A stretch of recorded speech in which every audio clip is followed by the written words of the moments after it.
where we've been. And all I know is that if you can't find me, you may never want to find me again.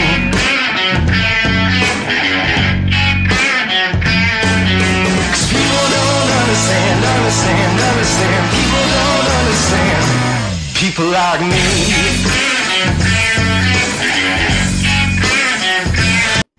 People have been asking me for weeks, what's the song called? It's a song for a TV show that got canceled 10 years ago, and because of that, no one claims it. So that's the reason why I'm using it. Welcome, everyone, to episode 17 of the Ballroom Podcast. As you can see here, we have a very, very full house tonight. We have some fresh faces. We have some very recognizable faces, and we have the same faces who are here 17 weeks in a row. I'm not throwing anyone under the bus here by saying that this person is always here every single week, but we're joining you guys here.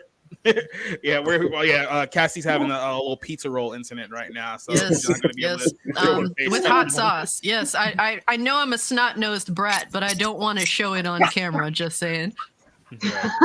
But we are here once again to talk about the biggest stories in the world of entertainment this week. It was kind of a slow news week, but I think because we got such a cool cast of characters here with us tonight, I think we can make do with what we have here. So we got a couple of new faces that I wanted to introduce you guys to. Let's start off with our good friend Chris from Bleeding Fool, his first appearance here on the show. How you doing today, Chris? Popping my cherry tonight. Good to see everybody. Now, Chris, I've known you for a while. Obviously, you've run the show, the site Bleeding Fool for quite some time now. So this is the first time we've actually gotten to see each other face to face. That's true. Yeah, you're much better looking than I thought. Yeah, I know. I hear that from a lot, and I've only heard that from more women. I'll be in business, but you know. Hey, I'm an equal opportunity offender and flatterer. Yeah, I appreciate that. Don't let her. We celebrate 5 years, as a matter of fact, next month. Nice. Yeah, 5 years coming up. Yeah, I mean, not and only the last year has anybody ever heard of us. So I mean, we're doing good. Well, I wouldn't say anyone because you always got me, even if there's nobody else. That's true. Yes. Thank you. And then my good buddy from all the way from San Diego, California, who's joining us here. Oh yeah, you're not there anymore. You're in Jacksonville, Florida, and I'm meaning to ask you, how's the things going over there with the whole storm preparation? Our good buddy John is joining us tonight. How you doing, John? I'm doing good. Hello, everybody. The hurricane is probably going to hit Jacksonville tomorrow. It's just going to be a storm at that point, but everything's pretty much closing down. Pretty much till Friday, so we shall see. Have you boarded everything up down there, or are we just gonna toughen it out? I'm usually toughing it out because I have Florida man in me now. Yeah, okay. You're just gonna put a board on front of your house and said, "Mama didn't raise no bitch." There you go. It's like I just bought the booze and like some food, and that was it. And I was like, it'd be okay. All right, well, I'm glad to have both of you guys joining us. We should have some good discussion tonight. Then, of course, let's say hello to our regulars. We got Orange Hat Reviews, who is back with us once again. How you doing, Orange? Doing good. Just hanging out, having fun. For 17 consecutive weeks, Cult Classic Cage is joining us again. Yes, sir. And I'm still eating, but it's good to see y'all here. New faces, old faces, the usual suspects, the new suspects that I'll be keeping an eye on. No, I'm playing with y'all. But it's really good to have y'all here, and I'm excited to talk about what we got in the world of entertainment. Yes, and then, of course, everyone's best friend, Nerdigans, is back with us again. How you doing? Hi, me and the kitty are back. Woo, kitty. I wonder if you put your cat in the picture of like his dog, would they like bark at each other and cause like an international incident right now? Is that what happened? My cat's chilling. He's just a happy kitty. I don't think he cares. He just wants attention. He thrives off of attention. He can have all my attention. I am the biggest simp for this cat. Yeah, that's you very, very obvious. You are the Zeno of Zenos. The kitties of kitties. King Zeno it is. And then, of course, we have our good friend, Miss C.S. Johnson, who's back with us today. I'm kind of disappointed that we don't get to see all your lovely books on display this week. Oh, well. I got children in the background, so. Yeah, there you go. Anonymity works. Well, I want to go ahead and give a quick little shout out to some of our guys who are in the chat with us this week. We got Mr. Duke Nukem, who is joining us once again in the chat, like we've always seen him. Very, very loyal listener here to this podcast. We got Neo, who's joining us in the chat once again. Chirping Critics, who's back with us once again this week. Pretty sure there's going to be more people joining us later on. I know Spencer was doing some editing right before the show came on. And then, of course, Josh likes to come on in the chat room just to give us a hey. He doesn't want to come on the show anymore because he still has the coof cough or something like that. Allegedly, he may just be drinking as well. So we never know exactly what the story is with him. But so before we get started here, I just wanted to make a little note about the direction of the show going forward, just so everyone knows. I had to make a rule this week. It pains me to do this, but going forward, I have to make a rule that there will be no more talks about furry communities and lolly communities on this podcast. Now, look, I don't want to sit here and try and make it seem like I'm throwing anyone under the bus or I'm out. Listen. Unsub. This goes against my libertarian philosophies. You're trying to tell me that I cannot make fun of these fucking weirdos. Yes, because it's my show. So anyway, now look, like I said, society is now the enemy. Like I said, I'm not throwing anyone under the bus, so I don't want anyone on the show to feel like they're being personally attacked in any way, shape, or form. And that's totally not what's happening right now. We do not do that here in Society Reviews, but I just want to make that clear. Right, Nerdigans? I hear you.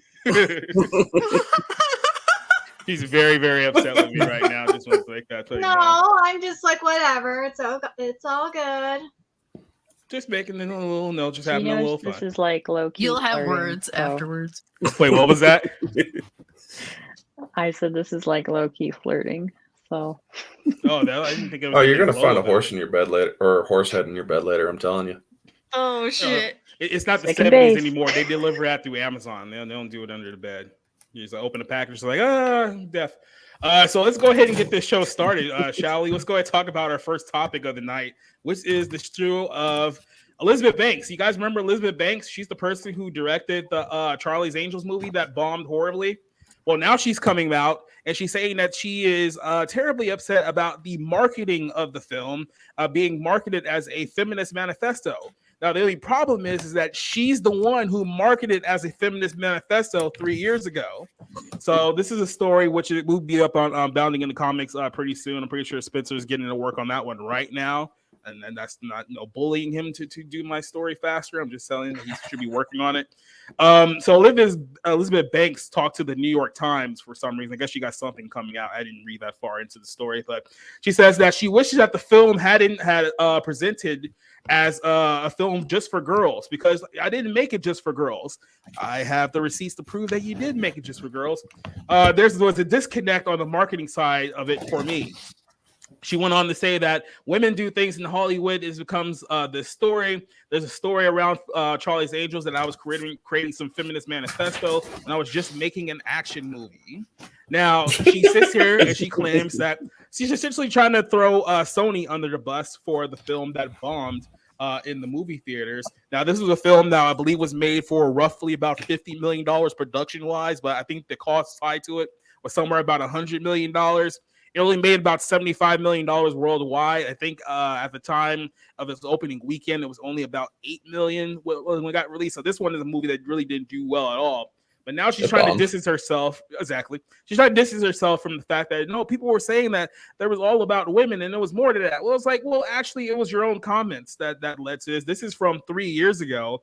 Shout out to Jorge, who ended up writing this one 3 years ago. Here's a couple of excerpts that I wanted to read here. She did an interview with Collider, which she said that she wants to make clear that her film will send the message that to believe women. Now, keep in mind, this is, I think, was off the back of the whole Kavanaugh situation. So here's a couple of excerpts she had here. One of the statements this movie makes is that you should probably believe women. We have such a validity in what we're feeling, and that we want to go about living in the world, being the world.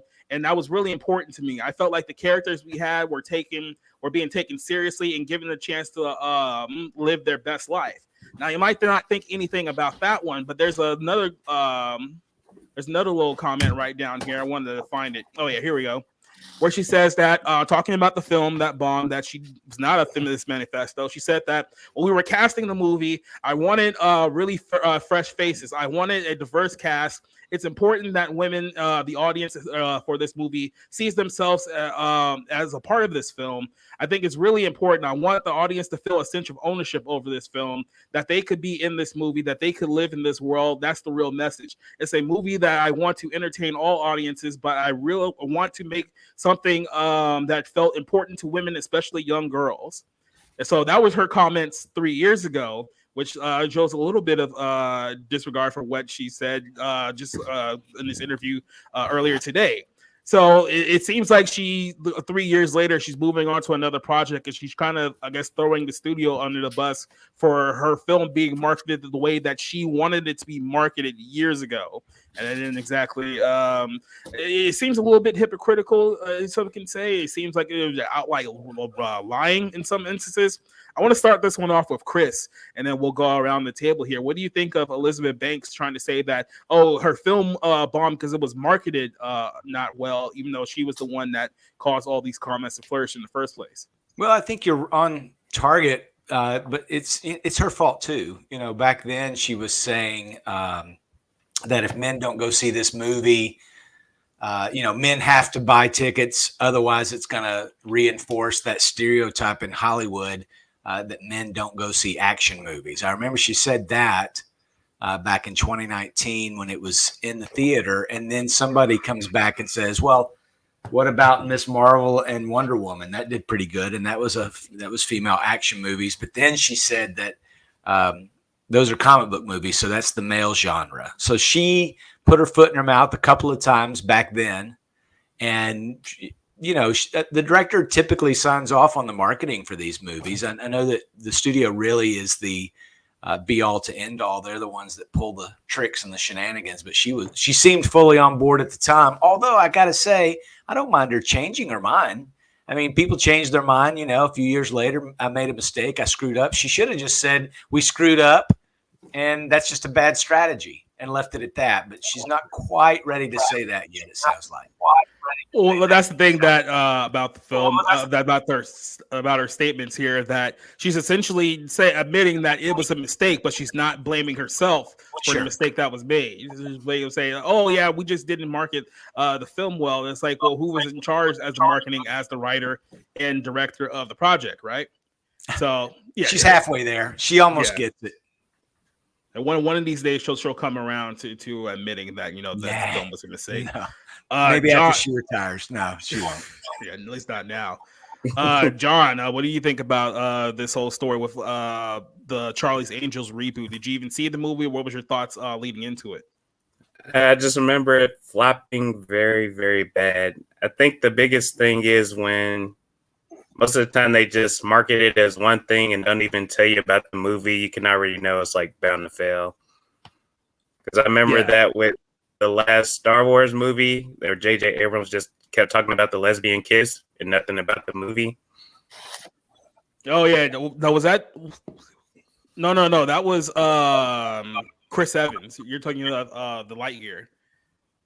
No, before that, when J.J. Abrams, when they put the lesbian kiss at the end of Star Wars. Yeah. Okay, now I completely blanked on that one. I thought I was talking about the numbers. Yeah, you're absolutely right. I forgot about that. That's all he kept talking about, and everybody's like, "What about the plot in this?" And then it just flopped, and it was like, no one cares. Yeah, to be honest with you, that last Star Wars film was The Rise of the Skywalker. Like that one just completely blanked in my mind. Like, obviously, everyone was so hungover from the hate from The Last Jedi. I just completely forgot that movie even existed.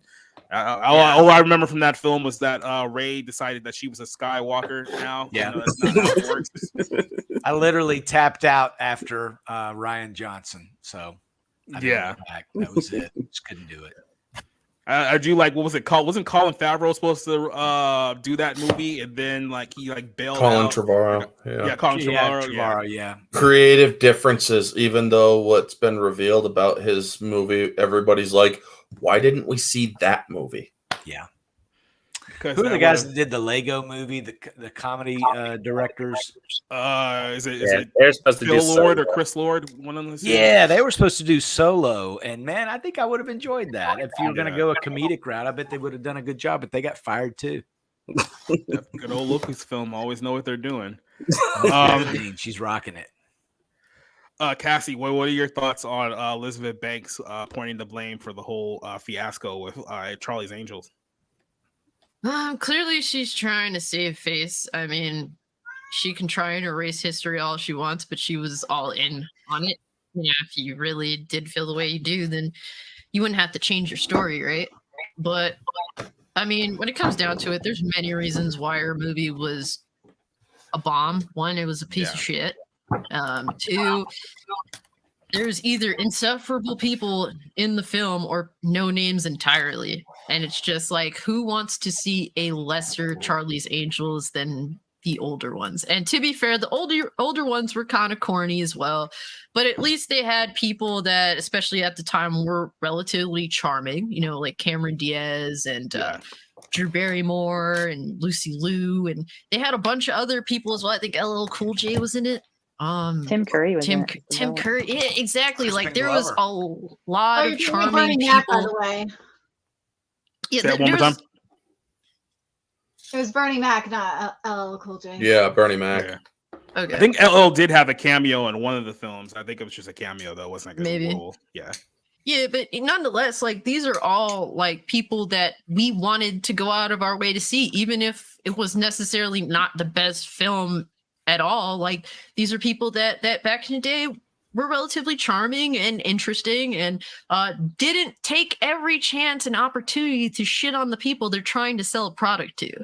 So, you know, either start casting people that are actually well known, or, you know, and stop crapping on the people you're trying to sell money to, because you're not entitled to my money. You're not entitled to my time. I'm tired of these people thinking as though that I should have to watch their film because, oh, it's a feminist film. You have to support it because you are a female. It's like, no, I fucking don't. I'm not going to waste my time with your garbage. Straight up. Like, I'm tired of that shit. And then if you're going to dump on half the population in the process just to, you know, try and get your film over it, like, it just discourages me even more. Why do they try that kind of marketing just on women-centered movies? I mean, are they doing that for dude bros? You're a gay man, you've got to go see this movie or it's going to fail and we're not going to have gay male-led movies. Do they do it with men's action? Like, you've got to go see Rambo Last Blood, or, you know, men.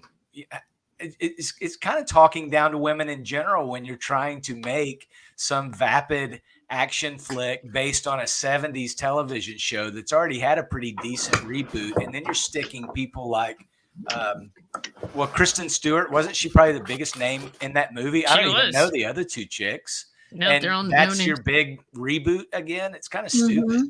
And that's all they had. Somebody was saying, I don't know who it was, that the new marketing is outrage marketing. You know, it's like, oh, we're gonna race swap somebody so that we can scream about all the racism on the internet and get a bunch of Variety and Hollywood Reporter articles and things like that about all the racist trolls on the internet. I mean, you're out of ideas when that's your marketing campaign. It's weird.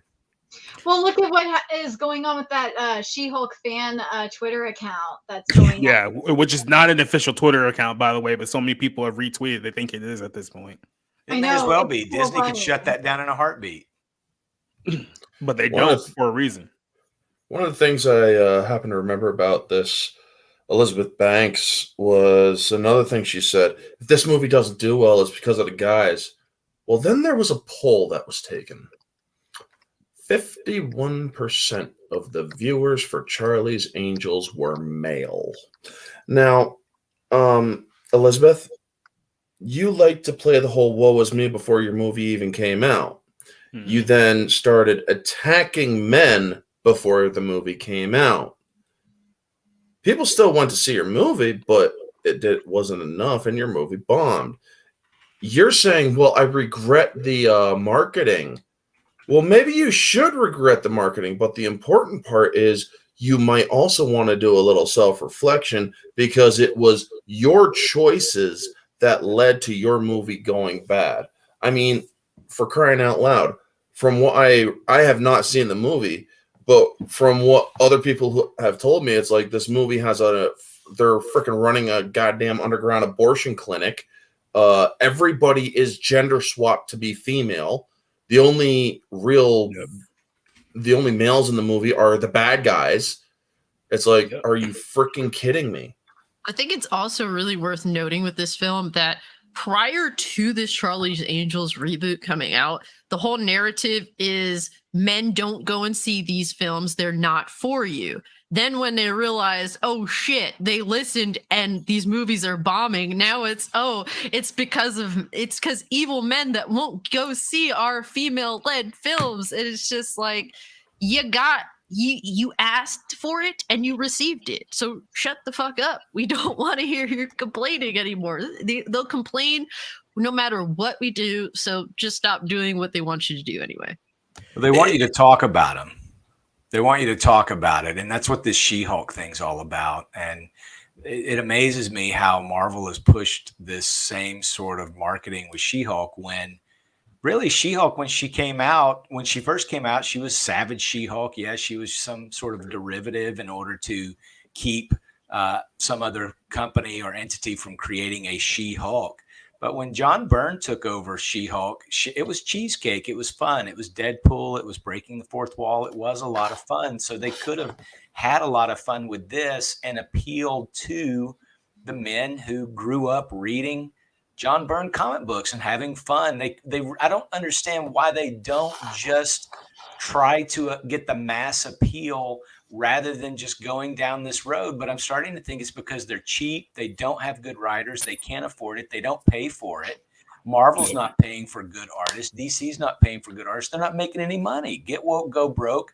And they're so stuck on themselves and so narcissistic. We could tell Elizabeth Banks all this, but she'll never take the blame. The best we can hope for is that Elizabeth Banks may be in a meeting somewhere and some tool says, why don't we go the gender politics route? She's going to say, hell no, we're not doing that again. That screwed my whole Charlie's Angels. She'll never say it was partially my fault, but maybe she's just been burned. You know, even an animal can get burned on something and won't touch its nose to something hot again, right? We all learn that sooner or later. So maybe that's the best we can hope for. I don't know. See, I think this is another example of cultural reparations in some way. Like, this is during the time when Hillary Clinton had lost the presidential election and to Donald Trump, of all people. I can see where she would have been like, yeah, women, you got to go to this movie because Hillary lost. And this, if we don't prove ourselves to men, we'll never be able to be leaders. Which is kind of funny to me. Ghostbusters 2016. God, that's miserable. Well, that's kind of like miserable. Wow. That's like the proto cultural reparations. I think Captain Marvel is where I really saw this really bad. It's like but they attacked it Valley though. Remember? Well, I mean, like the thing is like all the marketing with Captain Marvel was centered on the fact that she's a woman. But if you make her a man in the movie, like literally cut her hair and like give her dude's face more of a build, like I mean it's kind of already there with the flat butt and stuff, but I mean like if you give her more of a build and a mustache, nothing about the movie inherently changes. There's nothing feminine about her, but it's all about a woman superhero. And it's kind of like they're trying to do the same thing with Charlie's Angels. This is a spy movie about girls, and they do a better job at making them like actual women, so good job for that. But they still are so there's something so fundamentally misguided about what they think women are and how they're like in this movie that it's I mean like that it is kind of insulting on that level. Well, I want to pose this last question to you girls here, because I figure you guys be a good question for this one. Neo here asked the question: do you think that these movies, or these agenda movies, have a negative impact where men are starting to believe that all women are negative, man-hater, loudmouth, and etc.? So do you think that the misandry that comes from Hollywood is starting to sprinkle into a lot of the viewers where they're just completely checking out these movies altogether? Yeah, we're in a part of society now, like a time period in our life where men and women are clashing in in crazy ways. And it's like we've experienced this with feminism back in the day, but we've achieved genuine equality as far as I'm concerned when it comes to male and female. So really, it's just a lot of people that are using these narratives to get us to fight with each other, to bicker with each other. And it's all to, these people are just trying to make themselves the next, civil rights leaders. Meanwhile, they're just trash. You will never hold a candle to the people that we genuinely looked up to in our history, in the short history of America. And stop trying to create yourselves as false idols. That's what I really think it is. These are just people that want us to fight with each other in order to make themselves into false idols, and I absolutely hate it. I will agree with the idols, because I was actually thinking about this too. One of the things, like in ancient Rome and Greece, they would make gods that are like humans, and the values that they would impose on them are the values that are reflective in the culture at the time. So like you had like Zeus with his like rampant promiscuity and all these weird stories. And that's being generous, I know. And it's kind of the same thing has happened with superhero stuff in general. I think is like you got Captain Marvel is the ultimate pinnacle of female empowerment, even Cat included. And no need for no man. Yeah. And then like with the other ones too that are coming out, like with She-Hulk, it's like there's so many double standards, and just what I've heard from the show, like it's not great. It's basically just a 40-year-old woman wrote a show about how much she hates single men and stuff like that. It's completely unwatchable.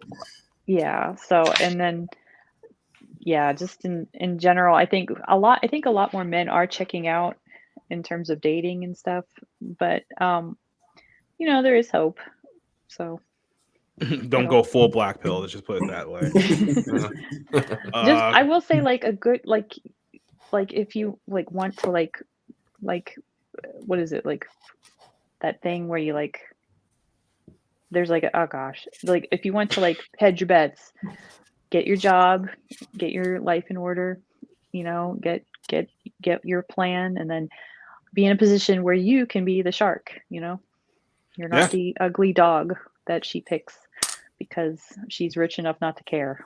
So you think this is the same thing they're doing with the Woman King? It's sort of on its last legs now. If you want to support Black female characters in the lead, that you have to go see this movie. Isn't that sort of what Viola Davis and that market was saying? Oh, I'll flip this over to the Orange Hat, because we actually did talk about this last week, where essentially like Viola Davis was going out there saying that, well, if you don't support this movie, then you're supporting the notion that Black women can't draw globally. It's like they have these movies where they know that the buzz is low going into it because no one's going to go watch it. So it's like they're trying to essentially shame you into going to see this movie. It's like, hey, you don't want to be sexist, do you? You don't want to be portraying this narrative that women can't lead in the box office. Well, you better go buy that ticket and watch that crappy movie, or else you're helping the bad guys. So, what's your thoughts about this before we go on to our next topic? Well, essentially, when it comes to the Woman King, it's like, I'm sorry, but a lot of us learned history. What you are doing, you're trying to say that Black women are great and whatnot. This is the wrong story to tell. Yep. I mean, I've actually gotten flack on my own one of my own videos about this, where a woman's like, "You're a white guy. You really shouldn't be saying this." And it's like, just because I'm a white guy does not mean that I am not allowed to comment on real history. This happened, or these women were pro-slavers. Yeah. And Viola Davis decided to, exceptionally brutal. And she decided to say, we are going to tell a Black female empowerment movie with these people, but we're going to change the narrative and say, well, we were actually trying to get rid of slavery. And then when they figured out that wasn't working, they went the whole, well, if you don't see it, you're sexist. Here's the thing to all those women in Hollywood that are saying that men are sexist If you don't watch her movie, you're sexist. Let me ask you this. Why do we like Sarah Connor? Why do we like Ripley? Why do we like Alita? Why do we like A League of Their Own, all the women that were in those movies? Why do we like so many female-led movies back in the 80s and 90s, even the 70s? Why do we like them, but we don't like your shit? Because that's the sad truth of it. It's shit. You're shitting on your... I have explained it several times in my videos. With all these She-Hulks, Captain Marvels, and whatnot, men, women. Men, right here. Women, here. You're cutting down the men. And the women are still at the same place, but they are, because you cut down the men, made them look stupid and inferior, you're making the women look elevated. That doesn't work because people are no longer stupid. They're actually starting to pay more attention to this stuff. All I'm simply saying is maybe you should actually reflect a little bit and ask yourselves what made these movies great and what are our movies lacking. If they would actually do this, I would respect them so much more than I do right now. And when I say so much, I mean I respect them at 1% right now. I have 1% respect for these women. Now, if they would actually start reflecting, I would probably drive it up to maybe 30% respect, and they would have to go from there. Because honestly, there's a few nuggets in the last few years of strong female characters, Alita being one of them. But yeah, I think you're spot on. I just wish they wouldn't have gone there. It's almost like a troll. It's like, hey, let's make this female person of color empowerment centered film, but let's do it about a protagonist that's participating in the slavery of her own people, and see if anybody notices. I mean, literally, and it's white people executive producing it. And like, it's almost like you dared us to say something about it. It's kind of like the Netflix Jeffrey Dahmer thing. They tagged that with an LGBTQ tag, and he's gay, but he's killing other gay people. And so a lot of people got upset about it. And black people rightfully got upset over the Woman King. It's almost like they either don't know what they're doing, or there's some sort of weird troll working in these departments that just is sitting here going, I've got a fantastic way to just shit on everybody and get everybody in trouble. Let's do this. We'll green light this. It's really strange. It's a strange time we're in, because I don't care what color you are. I don't care what gender you are. If you're entertaining me, I came to the movies to be entertained. I opened this book to be entertained. I started reading this comic book to be entertained. And if all you're going to do is lecture me or try to shame me into going, think of all the people that were like, I'll never go see The Woman King. It doesn't appeal to me. I like science fiction, or I don't like historical stuff, or I don't like this or that or whatever. So they're not going to go, well, now they're a racist bigot. You're a racist bigot because you didn't go see it, or you're a sexist because you didn't go see it. You're being shamed if you don't see it. That's a terrible strategy. It's just, I don't know. Well, guys, I apologize. I was hoping to stay a little longer, but I can't. I was about to give you a chance to go ahead and promote your stuff. You do have to step out here, so I will give you the floor and let people know where they can find you, especially if they want more of your work. Oh, man, bleedingfool.com. It's like Bleeding Cool, but with a lot less pop-up ads, and we come from the right side of politics. Literally, the only reason I started it, just real quick, because some people wonder, is because I got banned on Bleeding Cool. They were talking about, I think Joe Glass had written something, and I said something in the comments about, isn't it great that X-Men number 94 didn't have to sit and brag about how diverse and all these nationalities that were in. They just put out the comic. It was entertaining and everybody loved it. And I got blocked. I got blocked. I got shadow banned. I tried to start a new account. The IP was shadow banned. And I finally just said, you know what? If I can't say something that reasonable here, I'll just start my own damn website. So I did. Yeah, you going on for 5 years, man. So like 5 years next month. Yep. Thanks, everybody. You know, we're more the American thinker to bounding into comics is probably more like Breitbart. I mean, those guys are cranking out so much good content. I love John Trent and those guys. They're really top shelf. We are sort of the, if you want to sit back and see, we've got plenty of fluff, but we've also got a few very good writers on there too. So check us out sometime. Thank you so much, everybody. Definitely hope to have you back soon, Chris. Thank you for joining us. For sure. Good to meet all you guys. Likewise. John Nerdigans, writer C. Johnson, Orange Hat Reviews, and of course, Society Reviews. Great show. Thank you. Thanks, man. So definitely go follow Bleeding Fool if you haven't already. Definitely a very good website to check out. And now we're down to 6. Or are we? Or are we down to 6? Because as one person goes, another person enters the room. Let's give a good warm welcome to our good friend, Mr. Rick Aragon. How are you doing today, Rick? I'm doing great. What's up, Boomer? Gen Xer. I'll take Gen Xer. It's good to have you here, bro. Rick is finally joining us here on the show once again because the baseball season is over, at least for minor league baseball. You know, the one that stuff that people really don't watch unless you're in El Paso, Texas. So he has a little bit of time to join us here. So we enjoy your presence here on this show. Last night we did a full review of Don't Worry, Darling, which is also on the site. So if you want to check that out later, it is on the YouTube channel for that one. And of course, everyone's going full boomer zone with Rick here, but don't let it get you down. You may be a boomer, but you are a boomer, damn it. So. Well, I'm an honorary boomer. Let's change topics here from one bad movie to another bad movie. The Wizard of Oz is apparently going to be very, very gay. Remember we talked about this a few weeks ago about how they were going to remake the Wizard of Oz, and we were thinking to ourselves, Again? okay, the guy who's doing it is the guy who wrote and created Blackish. I was like, didn't we already do a black version of the Wizard of Oz like 45 years ago? That was good. The Wiz was good. We still need it. And why are we doing this? Well, apparently we need to have one that has a lot of LGBTQ representation as well, because we need to reflect today's world, because apparently we have not done that yet in 2022. So Warner Brothers Wizard of Oz remake will feature LGBTQ representation as a story that will reflect the world, which is always code for this movie is going to be woke and shit. So As I said on Twitter earlier, the world is going to hell. You don't need to have the Wizard of Oz be gayer than it already is.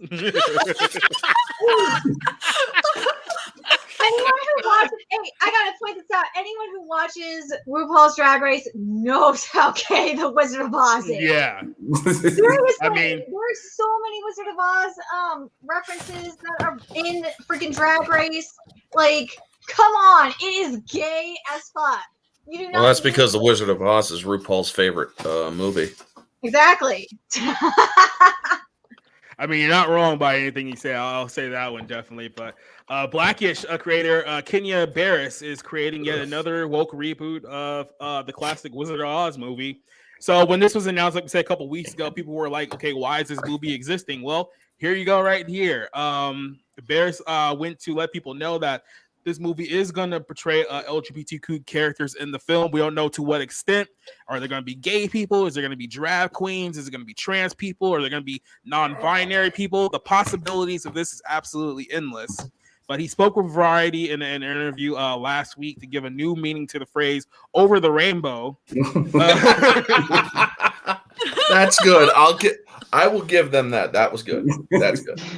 So Barris told the outlet that this modern adaptation will feature LGBT characters, including other characters from other communities, to tell a story that tackles modern issues. That the plan of the original was an allegory and a reflection of the way the world was at the time, with things like the Great Depression and the Dust Bowl. We're now going to turn a mirror on where we're at right now and take characters from the LGBTQ community, from different cultural communities, social economic communities, and tell a story that reflects the world.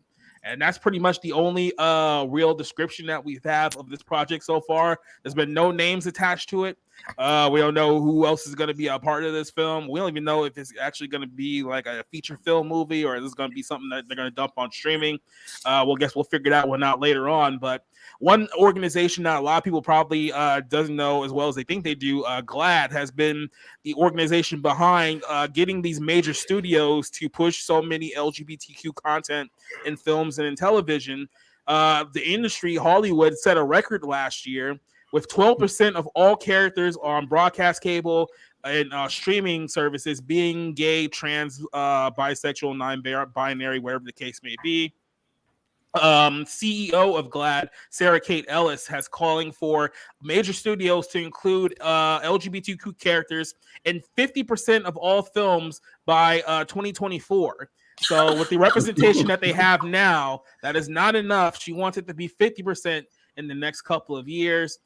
She's even going as far to rate studios based on their LGBTQ advocacy in states, like the whole thing with the Don't Say Gay bill, which they call the Don't Say Gay bill in Florida with Ron DeSantis. They want studios to actively fight for the gay community and the trans community as harsh as possible in Hollywood when it comes to their studios and the content that they present. So your Catholic film here, one of the greatest films in cinema history, is going to be getting a very, very RuPaul-ish makeover. So I want to start off with Rick here because he's the new guy. He's the guy who hasn't spoken yet. What do you think about this new idea of more gay characters in The Wizard of Oz, even though you can argue that they were already gay beforehand?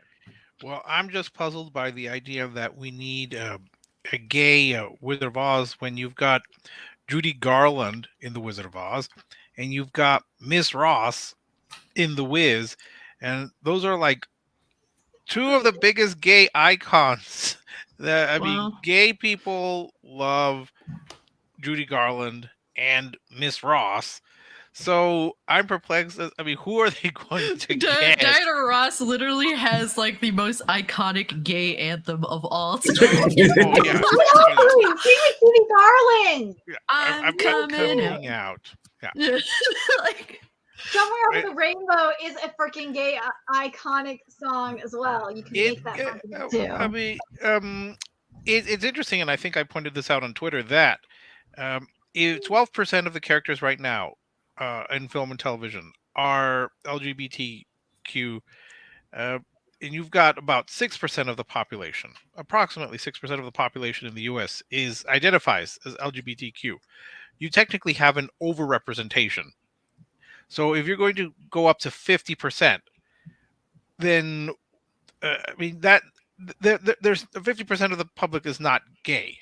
I'm sorry to say. I mean there's not 50% of the people in the world who are gay. If they were, we would have a serious population problem on our hands. It's almost like blatant propaganda of people that want the human race to die off for maybe propaganda. I think the bigger issue. I'm sorry. The bigger issue that I see is that why are we even getting a remake? I mean, we've already had a prequel, which was that James Franco thing where they couldn't even sing. We've had, somebody pointed out we had Return to Oz. We had The Wiz. We have Wicked. We have what? Wicked. The books and the musical. Wicked. And there's a whole group. There was a book about the Cowardly Lion that was part of the series. Why do we even need a remake? Oh, this is a problem that we have. We don't need remakes. We need actual original ideas. There are so many Oz books that they could adapt if they wanted to go that way.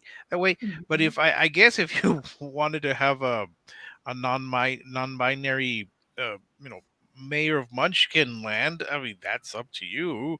You're gonna have I'm hoping for a Hispanic Tin Man so I can feel represented. I need to have the Latino Tin Man, and obviously he has to be out there, working the fields because that's what all Hispanics do out there. We're all migrants. They work the fields and then they go eat a Whataburger afterwards. Yes, so they do. No matter they do. It would be the Latino scarecrow. No, because we don't want to be accused of being dumb. I suppose they could get an Asian to play the hero, so that way they could counteract that stereotype of Asians all being smart. I don't know. We don't need a Wizard of Oz remake. We don't need we don't need to make it more gay because I mean I've seen the Wizard of Oz. I've seen the Wiz. Whatever gay overtones have completely gone over my head, but then I'm very naive. But again, if I think gay people, probably gay men more, they've got Judy Garland, they've got Miss Ross, because you always have to call her Miss Ross. I mean, It's what true. more- He's not lying. That's the thing. She What? demands to be called Miss Ross. Exactly. Like what more gay? I mean, who are they going to get? And are we going to just have? I guess the whole cast for Bros is going to be in the. We even had a Muppet Wizard of Oz. Okay, how much Rick- more do we need? Rick, Hold on, the hold thing, on. Before I'll let you answer this one, but I want to put up this idea for you guys. What do you think of the Wizard of Oz cinematic universe? No, We have that already. Do you know We the have meme? We already have it.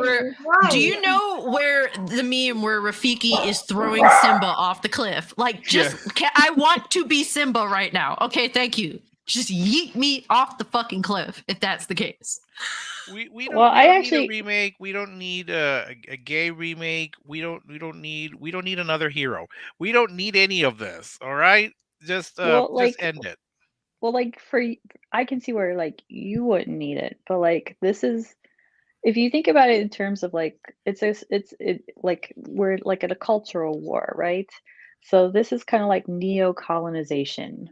Okay, when I talk about these as cultural reparations, I'm saying these movies are marketed to people like the anger that it's supposed to like inflame in the supposedly intended customer base. Like, oh, look at this Black Ariel, ooh, white people.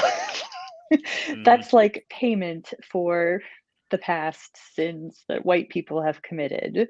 It's intentional. They do it as a form of criticism shielding as well, and everything like that. But like for this, like this is kind of like I said, like neo-colonization, where it's like they're not just going to be satisfied with giving us stuff that like we don't want or don't need. It's we have to actively watch what we've considered beloved and treasured and cherished in our own culture. And yes, this is white people culture because it's the Wizard of Oz. And I mean, you know, most well, it's like American culture, Americana, I guess. And sadly, yeah, I'm sorry. Then, oh, it's okay. And then they have to take it and they have to make their own version of it because it's back what Cassie was saying earlier with the idols. It's not enough to like forget the past and remake a new future that where like the shedding of like white people angry tweets is like payment. I mean, conservatives joke about liberal tears, so it's kind of funny, you know, like yeah, if you can detach yourself sort of way. I'm still laughing, but this is also like we need to remake this thing in our own image, in our own way, and we have to make it very explicit, very loud and proud and out. And I mean, like, so you don't need it.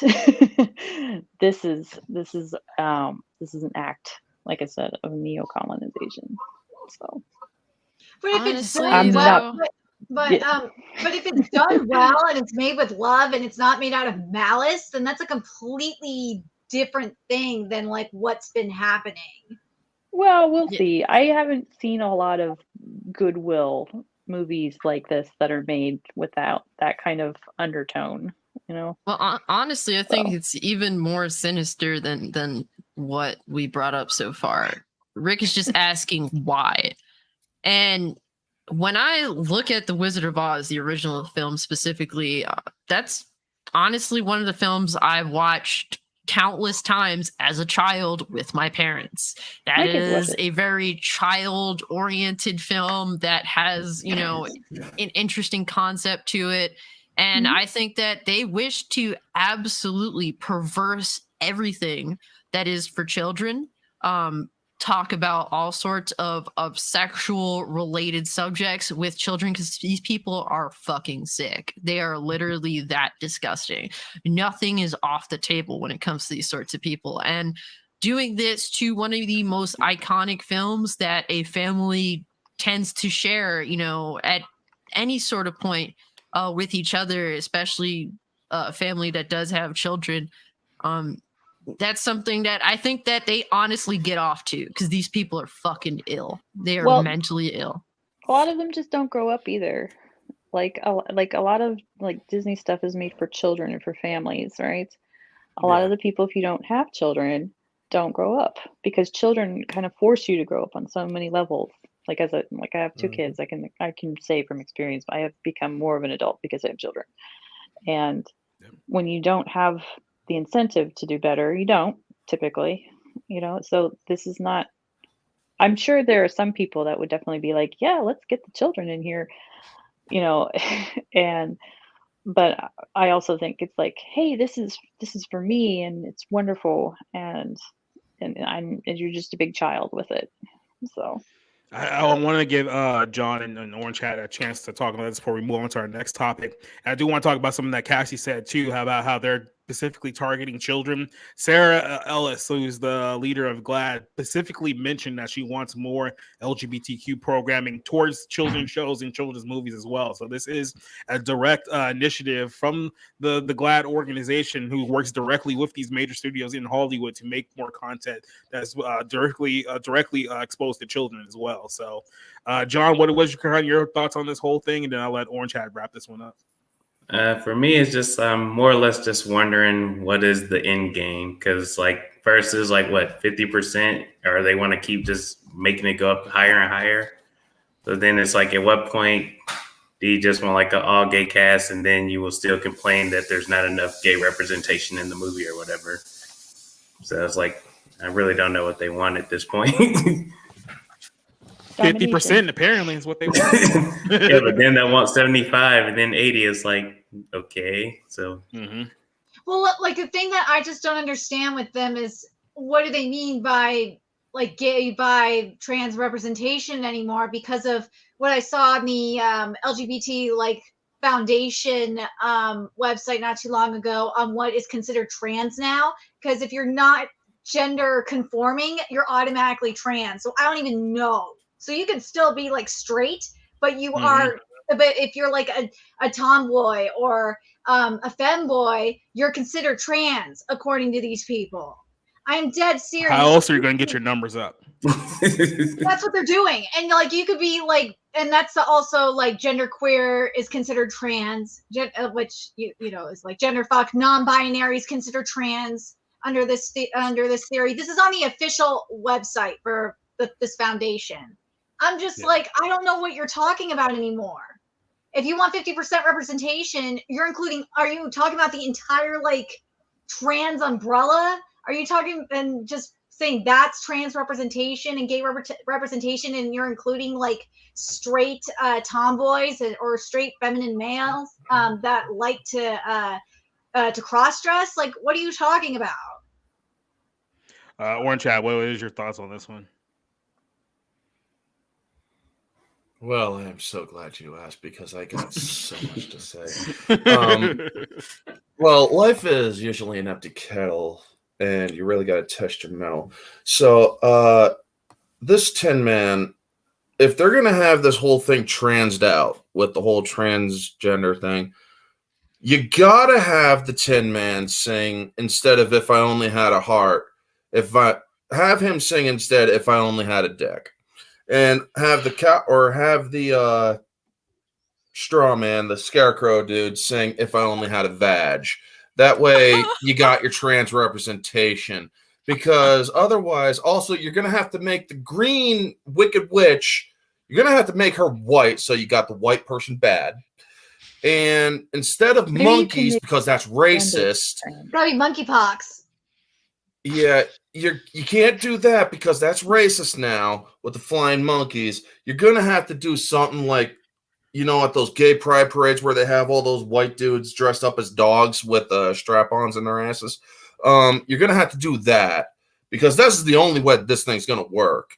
Now, as for them saying that they want 50% because they want to reflect the world as it is now, Cassie said it right. That's not true. 50% of the world is not LGBTQ. First off, LGBTQ is literally less than 10% of the entire Earth's population. Now, here's the thing. Y'all are saying that you want the LGBTQ representation. I have said it once, I'll say it a million times. We've been having LGBTQ representation since 1916 in film. Look up the movie Vanguard. But here, as for them saying that we want 50-50 representation in 2024, no, you don't. You honestly think that once, or say they actually do achieve that, getting full serious, you give them the inch, what are they going to end up wanting to take? The entire freaking mile. They're going to say, well, now we want even more. Now we want even more. I'm sorry, but there is a time and a place where you have actually got to just stand up and say, sit your fabulous ass down, stop making freaking demands, and be happy with what you get. Because here's the thing. You can have your representation. Do it right. Nobody is saying that representation is wrong. But what we are saying is that you are not going to push it in our face and then call us bigots and expect us to accept it. Because, and just real quick on that point, just real quick, they're saying that it's all about representation. It's not representation. It's literally mandating. You're mandating that major studios have 50% of gay people in films. That's not representation. That's literally forcing it upon people. These people want to play God. That's the thing. They want to play God. Yes. It's like they want this to be the normal thing because they want to try and bring it to existence. By showing this to us, normalizing it is going to essentially encourage people to be this way in a false way, because these people want to play God. They want to change our society to these insane, unrealistic ways. Well, and I mean, if I was too, there's a lot of detrans stories that are coming out now, so that are just trying to read, that are being censored, by the way. No, big time. And here's the thing: if this is or say this group is saying this, you need to do this by this time. If I was the head of of Hollywood, I'd be like, I'm sorry, who are you? And exactly who gave you the authority to make this demand? So just for making this demand, we're going to simply do this. And you can whine, you can draw up a mob all you want. Here's the thing, a lot of Hollywood needs to start doing this, and I'm glad that some of them actually are. Even on the opposite side, of the side that I don't agree with, we just don't care what the angry fans think. That's what you should be doing. But here's the other thing. You should take into account legitimate criticism. There's a difference between angry fan and outrage and legitimate criticism. But if you're going to come into our house and say, you need to do this by this time, this is where I'd look at you and say, bitch, get the hell out. Because honestly, nobody allowed you in here without you properly asking to come in here. Secondly, we will get there, just not by your timetable. Now, if we decide to, that is. You do not get to dictate how things are done. First, or as Cassie said, they want to play God. That's called a God complex.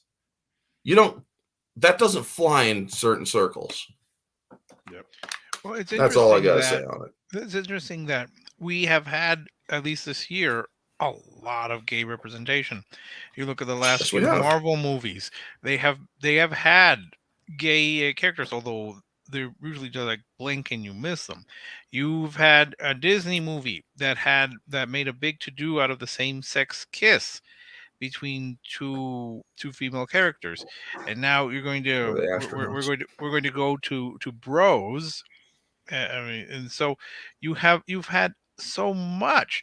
It does bring to mind that expression, the love that dare not speak its name is now the love that won't shut up, because you just constantly hear about it, and it's I think, like I said, it's not reflective of reality to think that you need to have 50% of of the characters. I mean, if you imagine trying to remake the musical 1776 and demanding that half of the founding fathers identify as gay, I mean, you might as well. I mean, it's just you're muted, Jacob. It's just so No, I was saying or non-binary or some garbage. yes. Well, I mean, it's just irrational. You cannot have 50% of your cast, I mean, the actors, but 50% of the characters be gay, bisexual, transgender, this, that, or the other. It's just it becomes it becomes too unrealistic because you would there's no, I mean, they're about what, I think they're about 6% of the population in the US, if I remember how the census worked it out to 6%. And to be honest, those might be overinflated numbers as well, because I mean, who really truly knows at this point? Yes. So this I mean, but really my big issue is just the idea of remaking the Wizard of Oz, period. Why do we have to suffer through these endless remakes?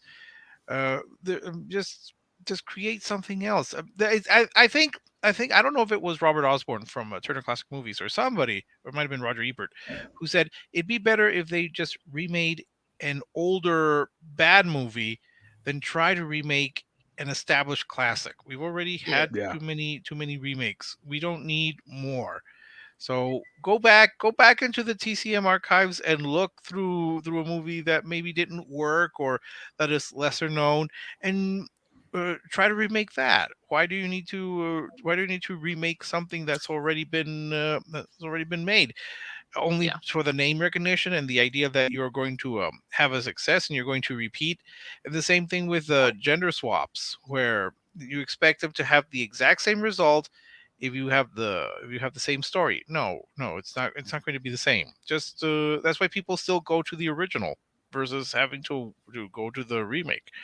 I'm trying to think of a remake of a classic now, and I can't. But most people would watch the original, and they would stick with the original. Trust me, even if they made this, people are still going to watch the 1939 Wizard of Oz. To be honest, I wasn't too keen on the Wiz. It had some good songs, but I thought it was a little stilted. But but at least that was different. It wasn't a remake. It was a reimagining in that it set it with a black cast, and that's slightly different. And you get a different style to it. If this is you're just going to remake it. Oh, Psycho was a remake, literally shot for shot. Which one are we watching? Are we watching the 1960 or was it the 1990? Yeah. What is version? The point of those types of movies? I think the sad reality is this modern point, at least from an entertainment standpoint, is either going to be the most useless or even regressive point of human history from an entertainment standpoint, in the very least. And that's the shame of it all. In my lifetime, in my 20s, all I have to say from an entertainment standpoint is that everything, the mass majority of it, was shit and pointless, and all seemed to be just to slap the viewer in the face, or to just to be divisive for divisive sake. And it sucks that I have that to look back on, not fondly, when I look at my 20s. Well, here's what I'm going to say on this is that it's very different.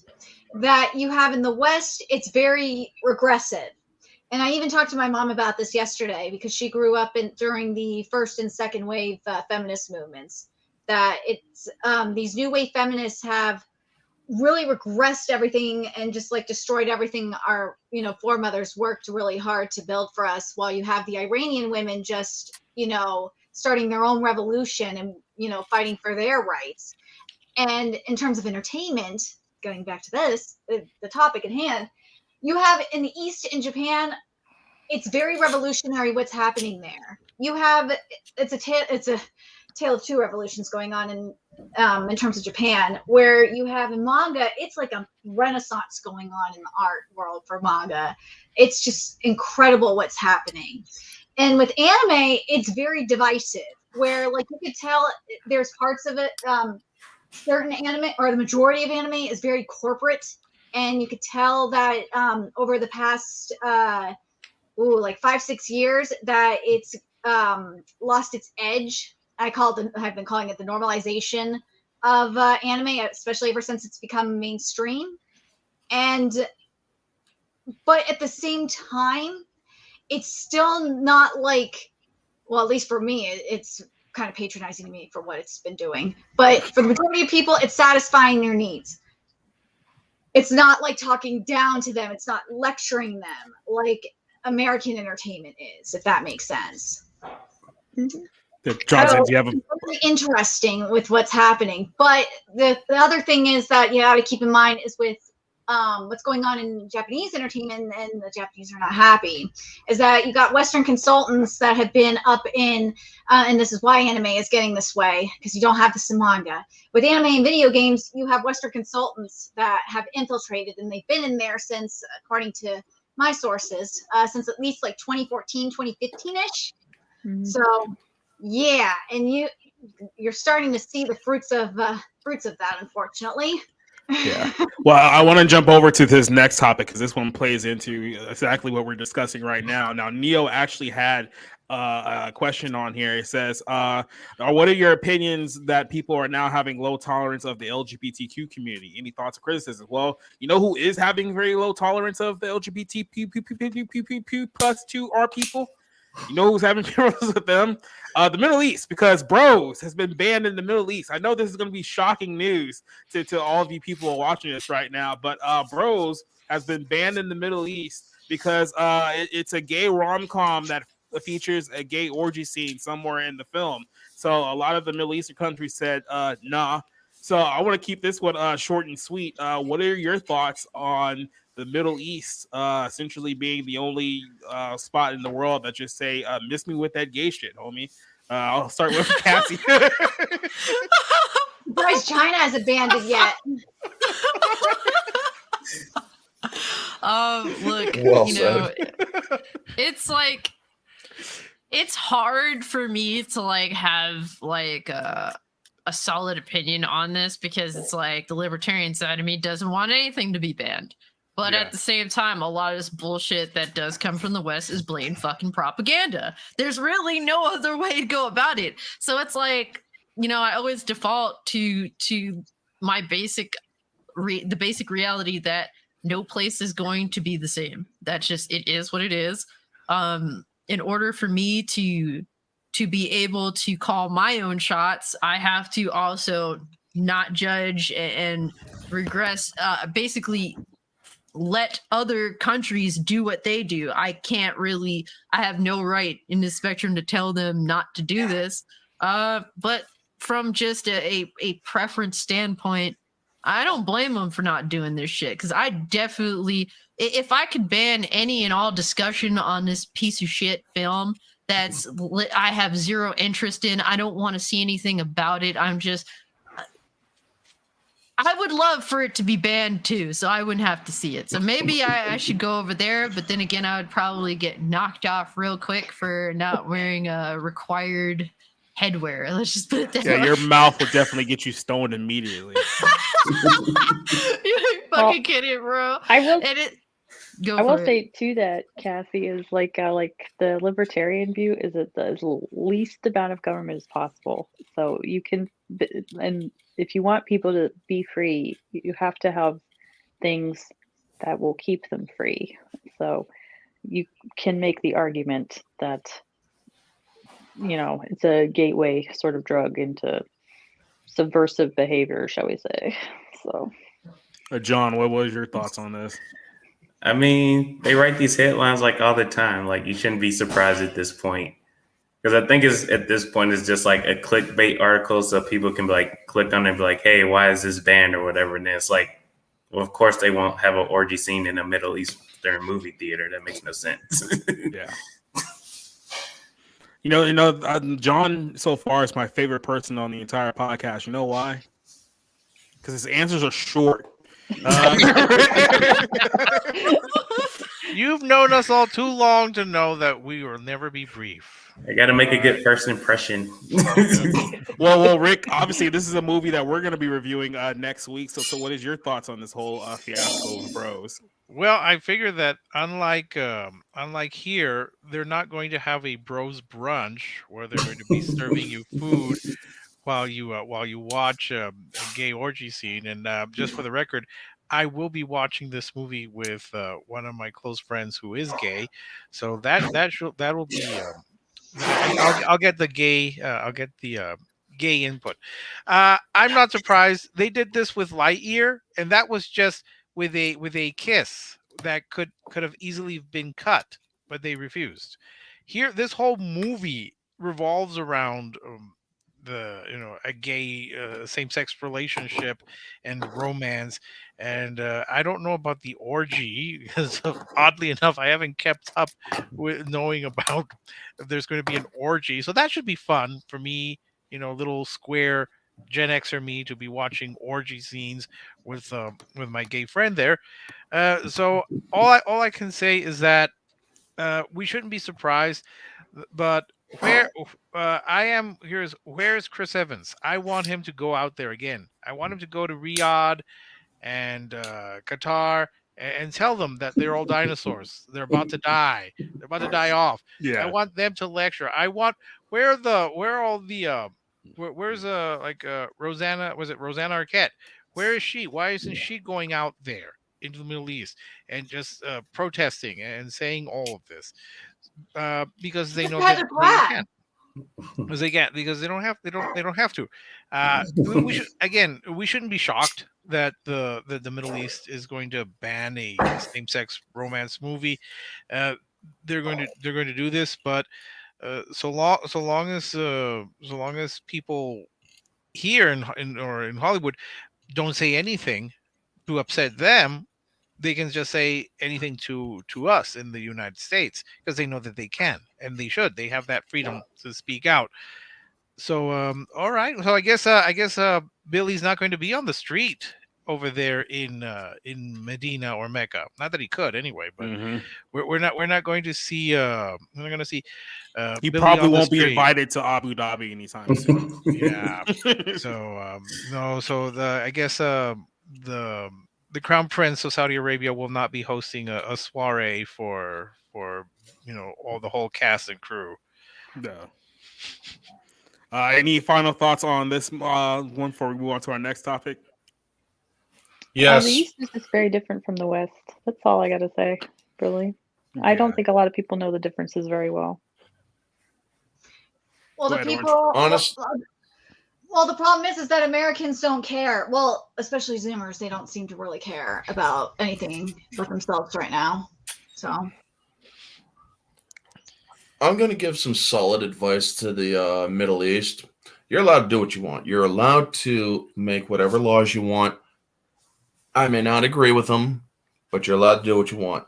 As for this, or for all these actors and actresses who like to talk shit about the Middle East, I think that the Middle East needs to take a book out of Burma's, or a page out of Burma's book, where they basically say, if you show your face over here, you're not going to live, because we're sick and tired of you talking shit about our country. We're sick and tired of you saying all this disparaging shit. This is our country, not yours. We're going to dictate what happens in our country. You can have your little free speech over there. That's fine. But you do not get to talk shit about our country and expect that the next time you're over here, you're just going to be respected because of your star power. Sorry, that doesn't fly over here. The thing is, believe me, if you talk shit in the wrong pieces of the world, and if you are a certain person, you're dead. There's no ifs, ands, or buts about it. Take Sylvester Stallone. He can't step 1 foot in Burma or without risk being killed, as well as everybody in Lionsgate and the people who made the 4th Rambo movie. because they brought they drew negative attention to that country and its government. I believe that if the Middle East was to actually say, if these people really want to talk shit about us, well, then this is what's going to be the new norm. Then I'm willing to bet that most of those celebrities that like to talk their shit would actually shut their traps. Those are my thoughts. Yep. So think twice before putting your gay rom-com movie in Saudi Arabia. That's all I'm saying. I think that's all anyone's saying. Well, let's move on. Push your views onto other countries. That would be great, or us. I mean, us too. I mean, or us. You can just stop altogether. So I have a slightly funner topic here because this one's going to get a lot of debate from. I know a couple of guys on this panel, but let's talk about the war between GCA Family and Hallmark Channel. Now, I know that a lot of you guys probably aren't the target demographic for Hallmark movies and those cheesy Christmas films that you always get all at this point of the year. But apparently there's a civil war going on between two opposing sides. The picture you see here is former CEO of Hallmark, Bill Abbott, who left Hallmark a couple of years ago because if you remember, there was a whole controversy about how the Hallmark Channel denied putting a lesbian wedding commercial on their network, and it got a whole bunch of heat from like Variety and all these like access media types. So instead of just saying that, hey, we stand firm with what we believe, they decided to go with the complete opposite direction, saying, okay, yeah, no, we're totally going to put the commercial on the network. And by the way, we're going to give you a whole bunch of LGBTQ Christmas movies now. So you guys can essentially take over the network. Well, this obviously didn't fly well with Bill Abbott and a number of people who worked at Hallmark, because there are a lot of actors who worked at Hallmark for years who are now leaving Hallmark to go to his new venture, which is GCA Family. So as I talked about a little here, the whole fallout happened towards the end of 2020 where Hallmark essentially bended the knee to the woke crowd. And as a result of that, Bill Abbott left to start his own venture, GCA Family, which owns GCA Media, which owns GCA Family. And since then, a number of big name stars have left. Candace Cameron Bure, who's also was a big star with Hallmark for a number of years. She's left the company. You see a couple other names who have left. Danica McKellar, Jen Lilly, Jessica Loudis, a few others who are left the network. And essentially what the guy is saying here is that his vision for Hallmark when he was running it was that he wanted to give a true family-friendly alternative to essentially what you see on television today, where everything's violent, where everything's over-sexualized, and they're not really making true family content anymore. And then the networks you think that would make true family content, like a Disney Channel, a Nickelodeon, a Cartoon Network, they're making more things either towards adults or they're trying to corrupt their kids with, you know, the whole rainbow agenda, things of that nature. So he's really committed to having a true family network here. And he says that I think that's what's missing with our environment right now. All the networks are all over the place. You never really know what you're going to get. I've gotten so many letters at Hallmark for people who say that they would come home from work. They had a difficult day. They'd be able to turn on our channel for 2 hours and not have to think about dark situations, violence, sexual situations. That just creates anxiety, he added. And he says, he goes on to say here that he's really supportive of the people who have moved over from Hallmark to GCA. He thinks that these people are really going to improve the image of the company in general. He really wants to make television shows and movies, especially around this time of the year, that are true family-friendly alternatives that are actually going to promote a positive message.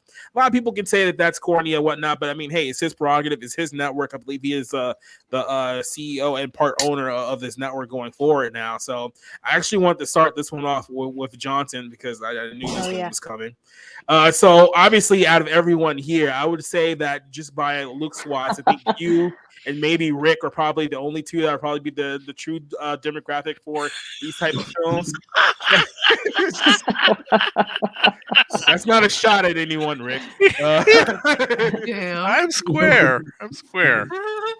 So what is your opinions here on the whole situation between GCA Family trying to make family-friendly content and essentially people bailing from Hallmark because they chose to go with the woke crowd a few years ago? Well, I think it's understandable. There's a market for it. And, you know, like the guy was saying, like there are people that just they want the family friendliness that they can watch these shows with their kids around and their family members around. And I mean, a lot of people visit for holidays. So I don't know. I don't watch Hallmark that much. Well, Yeah. But I even can actually answer my this one. in-laws have it on during holidays, so they'll probably switch to this though, you know. I can actually answer this because my mom is a huge Hallmark addict. She loves the Christmas movies on there, and she every time there's like a Christmas movie marathon on there, and it's funny because my family's Jewish, so it makes it even like weirder.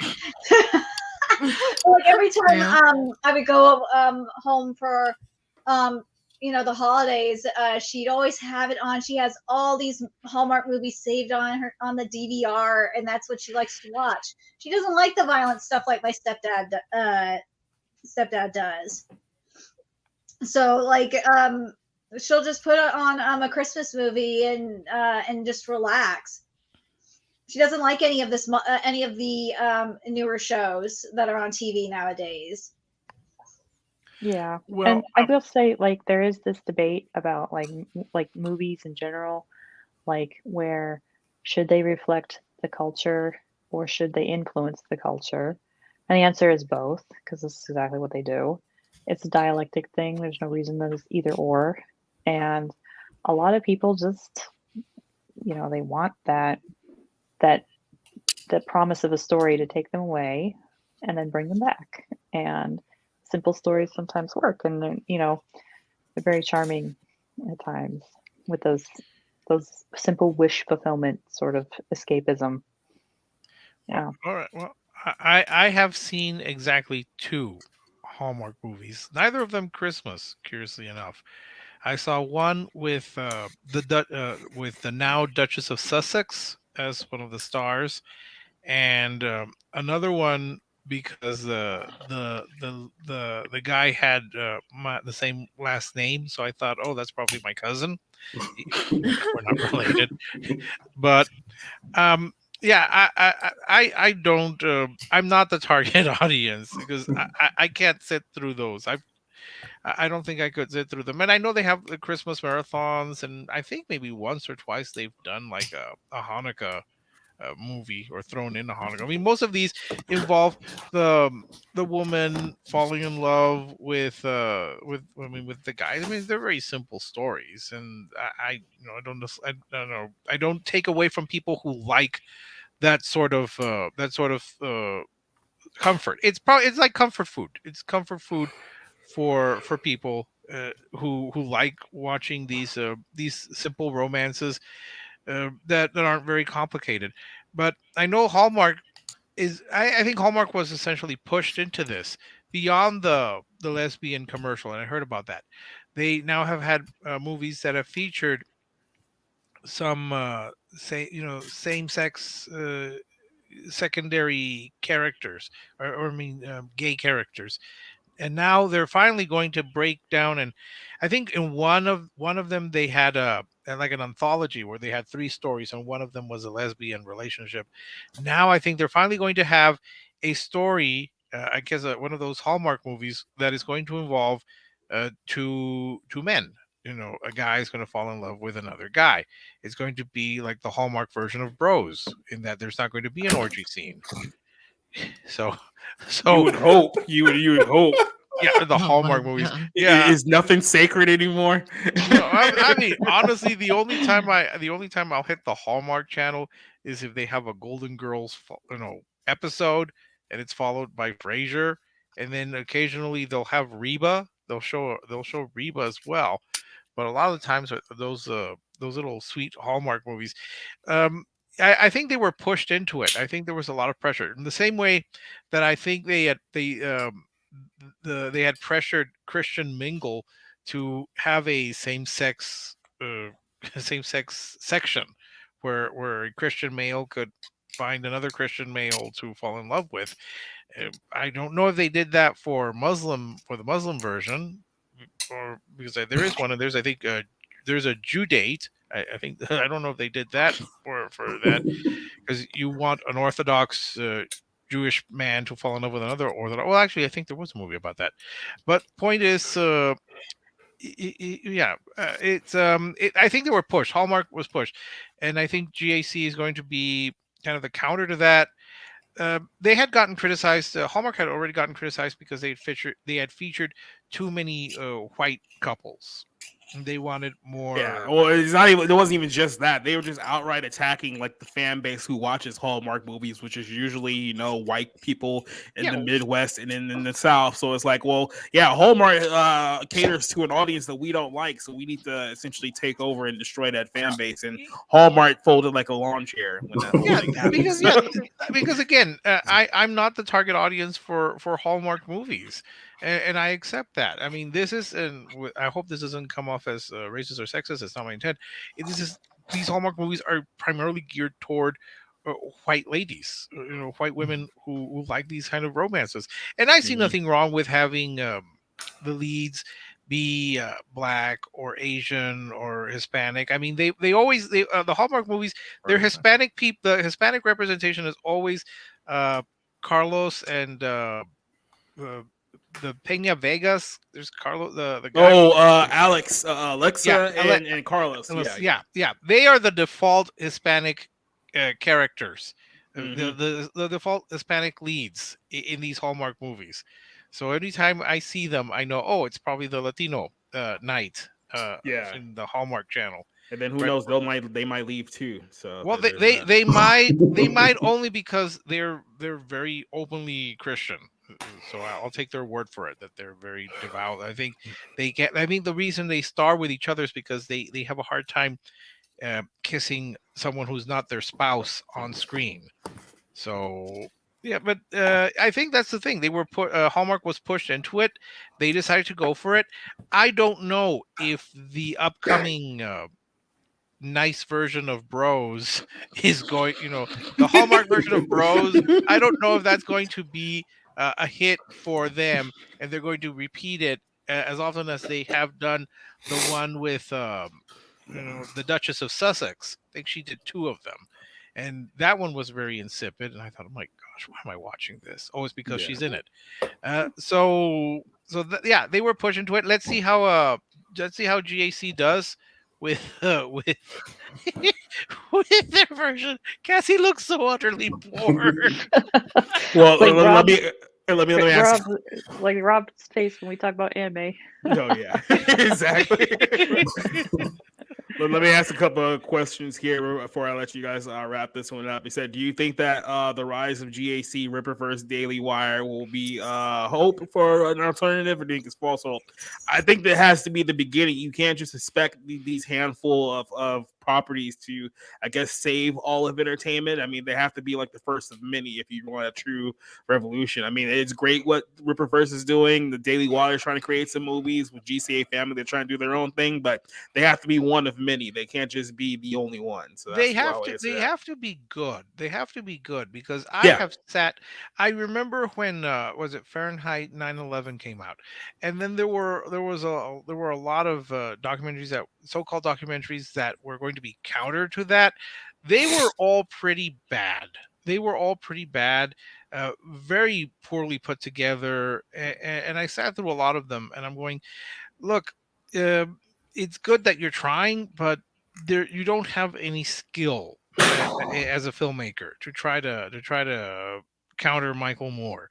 In the same way, if the Daily Wire or all these other sites, if they come up with actual quality product, then slowly they'll start kind of chipping away at what they see as a dominance. But if not, if they're still going to be bad, then nobody's going to watch, regardless of whether the message is something that they agree with. And wake up, Cassie! We're almost done with this section. Well, let me go ahead and ask Cassie, and we'll wrap this one up. Cassie, have you ever seen a Hallmark movie in your life, and do you plan on watching one in the future? It's on her When it calendar comes next Tuesday. to Hallmark movies, I've never watched one unless it was by force. So yeah. And, so you have watched one. Maybe parts of it. It's one of those things where, you know, the mother, the one who this bullshit is made for, has this on while I'm trying to make and eat food in the kitchen, and I can clearly see the television from my seat because basically my peripheral view is straight at the TV. And then yes, I'm forced to watch this utter fucking cringe garbage as I'm eating my food, and it's terrible. It's the worst way to have to force yourself to get the nutrition that you need to survive. Yeah, like pizza rolls for dinner. well, you know, maybe when they have the Hallmark version of Bros, that will pique everyone's interest. Yes, there is a Hallmark version of Bros coming out. That's something that nobody needs. Or check out the one that has the Duchess of Sussex, Meghan Markle. I'm sure that will pique your interest. Honestly, if I never see another Hallmark movie again, I could die happy because I live with my mom and my stepbrother, and they love Hallmark movies and shit. They're not woke; they actually are against that shit, but that's all they ever fucking watch, and it's literally turned me into a Grinch because they also love to watch their Christmas during the summer shit, and it's like, you guys wonder why I freaking hang out upstairs away from your asses. It's because you're always fucking watching Hallmark, and I cannot stand that shit. I literally, if I could, I would just down the road. But yeah, it's like, oh my god, it's the same fucking story. That's all it is. Woman has to do something, falls in love with guy from her past or something rather, Or he's a and that's secret prince. it. It's just that's it. You gotta somewhere. You forgot the Christmas cookies. The Christmas cookies, yeah, too. that too. And it's like, oh my god, spirit of Christmas, yay! Everybody, ho ho ho, except for the women's because that's derogatory. But anyway, it's just so freaking ridiculous, and I'm like, I have a Grinch shirt in my closet that I'm going to be wearing the entire month of December. I'll wash it every day if I have to, because you guys had to be playing your damn Christmas movies all fucking year. I will say, like, on some level, I've referred to the Hallmark Channel as women's porn, and essentially it is. I can't imagine that this is like what you're describing with the Hallmark movies any different than some guy showing up with a pizza. Yeah. Getting the Joey Tribbiani references here. Get that late what was it, the mid 90s porn music that they would always play in the background too. Dan. Yeah. Yeah, that was or I mean, they obviously know their audience very well, and they cater to it, and the audience is profitable. So look at doing it as long as it's profitable. I think the Hallmark opening it up to the LGBTQ people is a sign that they're trying to innovate a little bit and adapt with the times. I don't know if their core audience will stick around though. But here's the thing, though. This is the one thing I'll push back on that, and then we'll move on to our closer here. Is that I don't think they were ever marketing to this audience by creating these LGBTQ like romance and stuff like that. Because as we already said, we already knew what their core audience was. They said there were older white people in the Southeast and in the Midwest. That was kind of their core audience for these shows.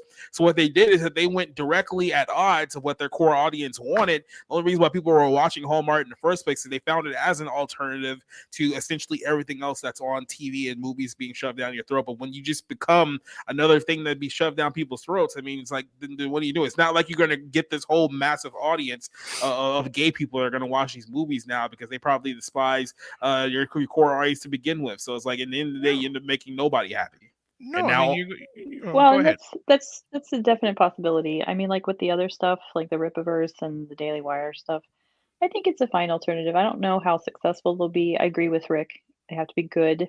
They have to be solid. They have to be consistent. I think if that's the one thing, like I have like 30 some books that you could literally read like one book of mine every day if you wanted, you know. And it's like I'm not the greatest at like putting them out all the time though. So like I'm behind on my one sequel. So, you know, that's probably the downfall of these things. I think the nice thing is that there's a lot of money behind Rippaverse now. It got to like 3 million, and Daily Wire is a big name right now because you know, Ben Shapiro is pretty out there, and Yeah.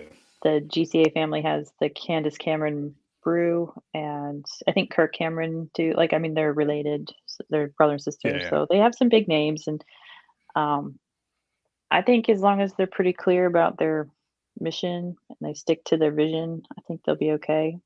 I mean, Yeah, I mean, I mean- if the gay community wants to see Hallmark type movies, I doubt first off that they would. But I mean, they've got Bravo. I mean, they could watch one of the many Real Housewife things, and that I think would be more appealing. RuPaul's Drag Race.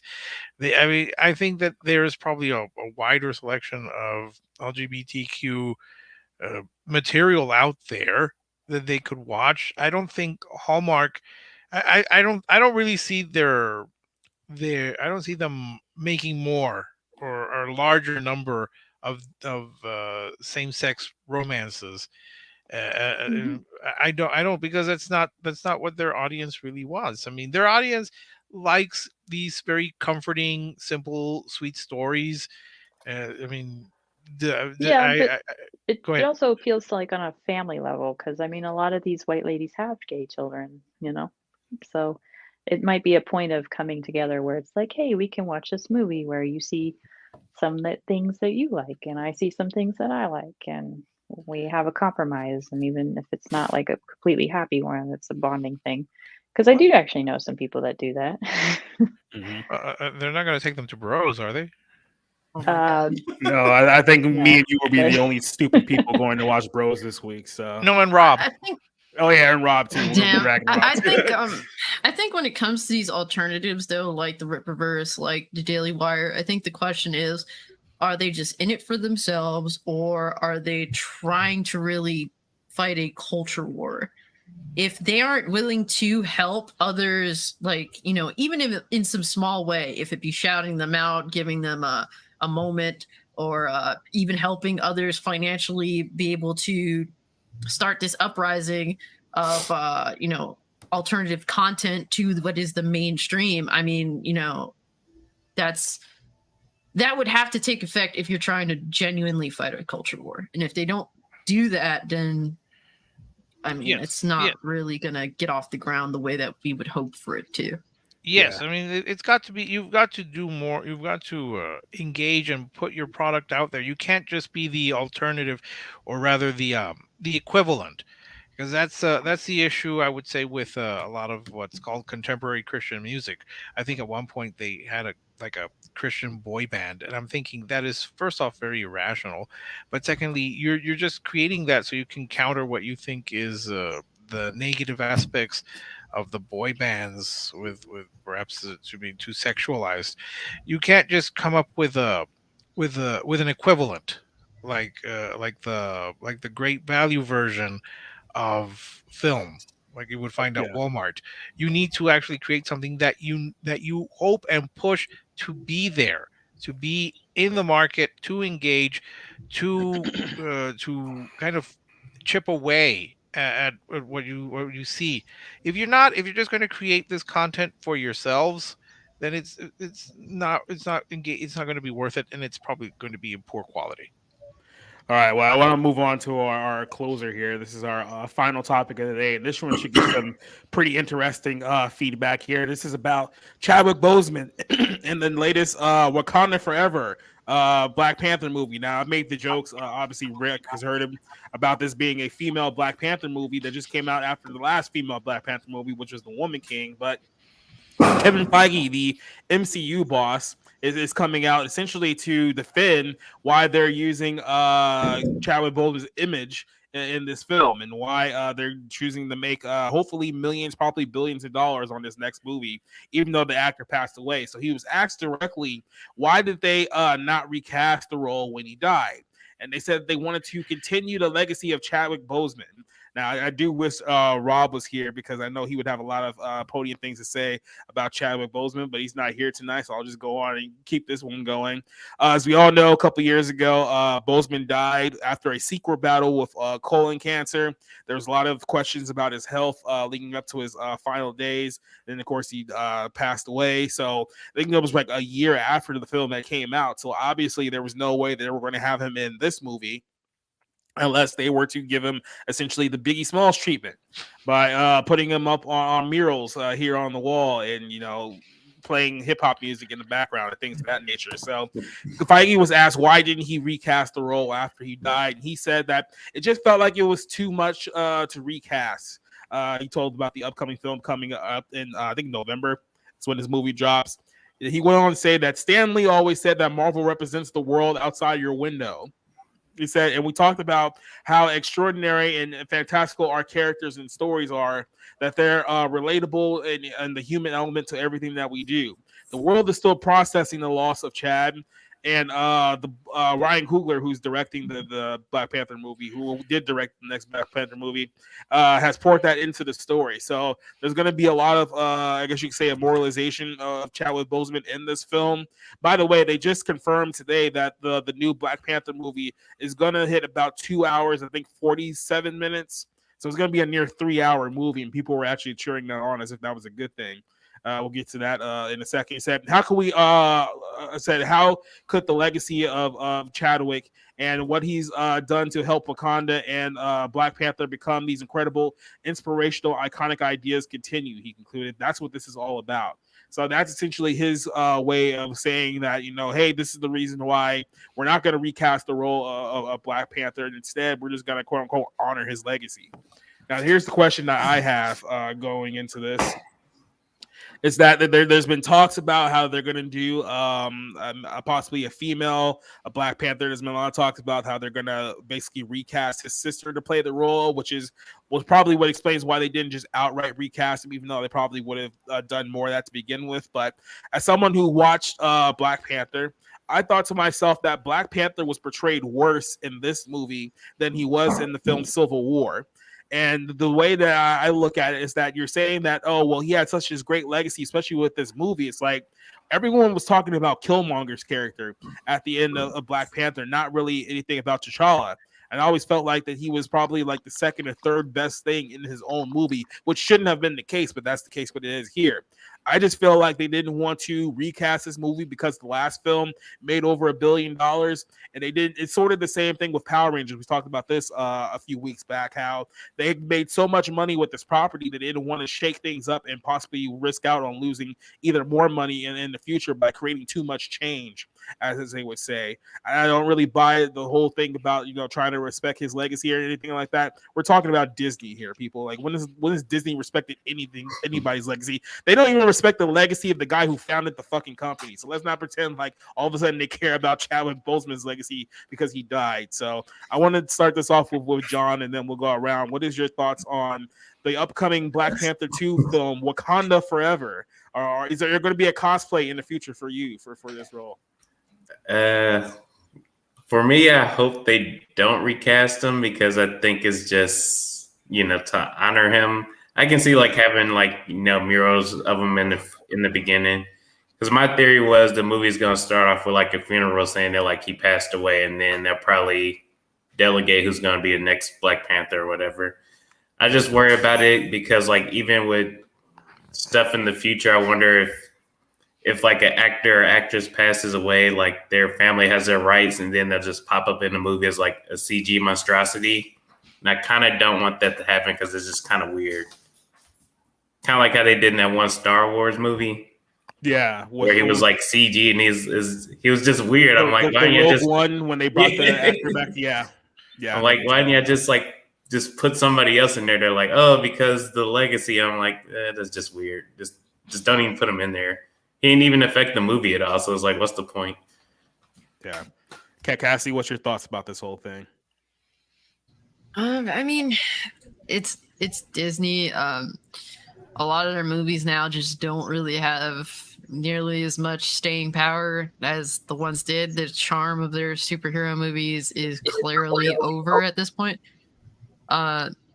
So finding any other way of trying to put over their films, they're willing to go to any lengths to do that. And it seems as though he's insinuating that, yes, they're going to use the death of the real life actor to put over this movie. So it's like, I have to wonder, like, how far is this going to go? Are you going to pull a Viola Davis and say, if you guys don't see this movie, then you hated Chadwick Boseman and you're glad that he's dead? Like, is that what that's the this marketing is going to become?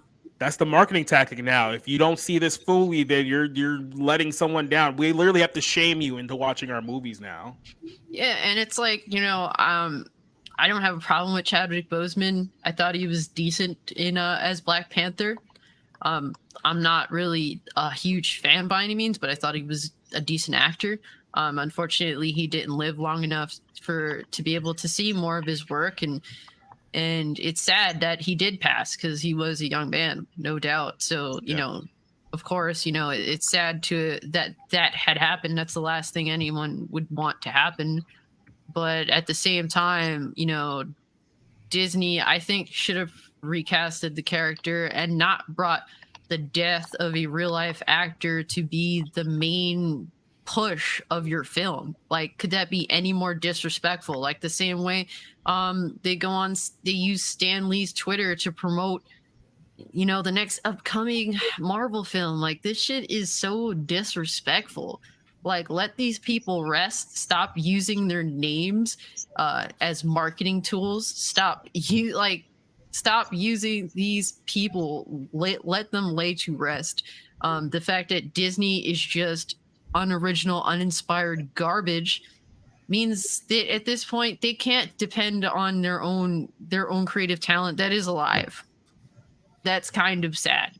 That I feel as though it's really going to come to this, and I really don't want to hear this bullshit that if you don't see this movie, you didn't like Black Panther, you didn't like Chadwick Boseman, you're racist. I don't want to fucking hear it. I just don't care. As a whole, I just want Disney to fail so that maybe we can get real fucking films or real creators to make films for a change. Thank you. We can only hope. Who knows what that day will ever come. Orange Hat, what do you kind of think about this whole thing? So, did I hear you correctly in saying that this movie is going to be 3 hours long? Yes. This is going to be. No, I'm not even joking. 2 hours. Okay. This is going to be the second longest MCU film ever, next to, I believe, Endgame. So they really are going to try making it Wakanda forever. Okay, Yes. so holy shit. But other than that, Cassie basically hit it out of the park right there. The fact that they're using Chadwick Boseman's actual death, the death of an actual person, to freaking boost their hype, to even use death as hype, speaks to the lack of an actual redeemable soul. Yeah. The fact that the fucking family of this man actually is okay with this because they actually allowed his own Twitter account to do this. Yep. Also is wrong. They seem to only care about money because they are getting royalties. Make no mistake, folks.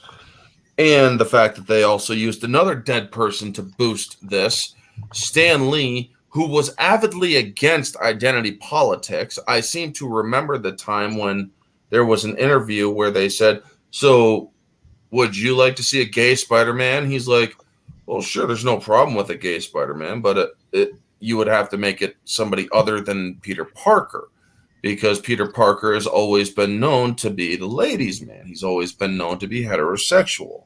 Mm-hmm. To constantly push this shit is ridiculous. Now, when it comes to this movie, will I see it in theaters? Maybe if 10 people ask me to review it.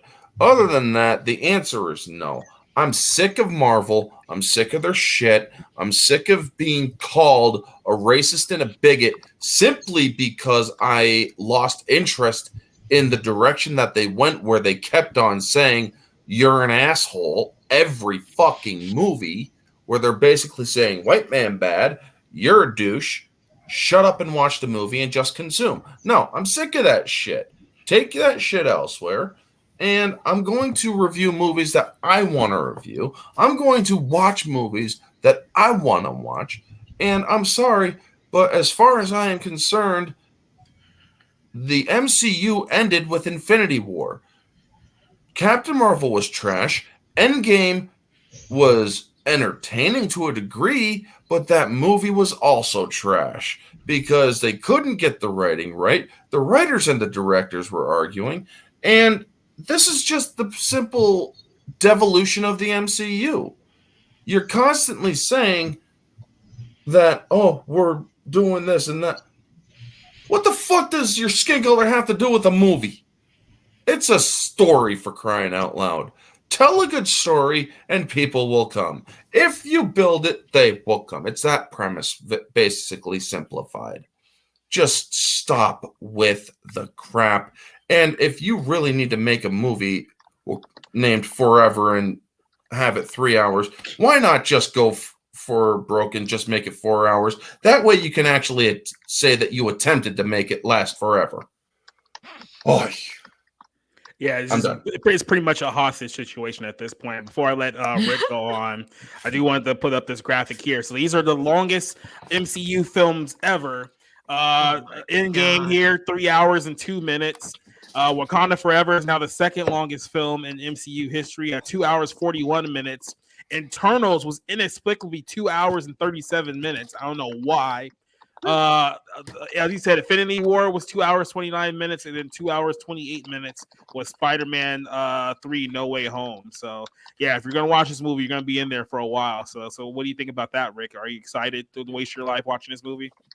I've never been particularly invested in the Marvel Cinematic Universe, and I know that they had to make they had to make Eternals that long so they could squeeze in your generation's Gene Kelly. Yes, I got it in there. No, Spencer's going to yell at you now. I got it in there. Look, when Chadwick Boseman died, yes, that was a tragedy because he was young and he had if he had lived longer, he would have had probably a much longer career. I mean, he would have had a great career, I think.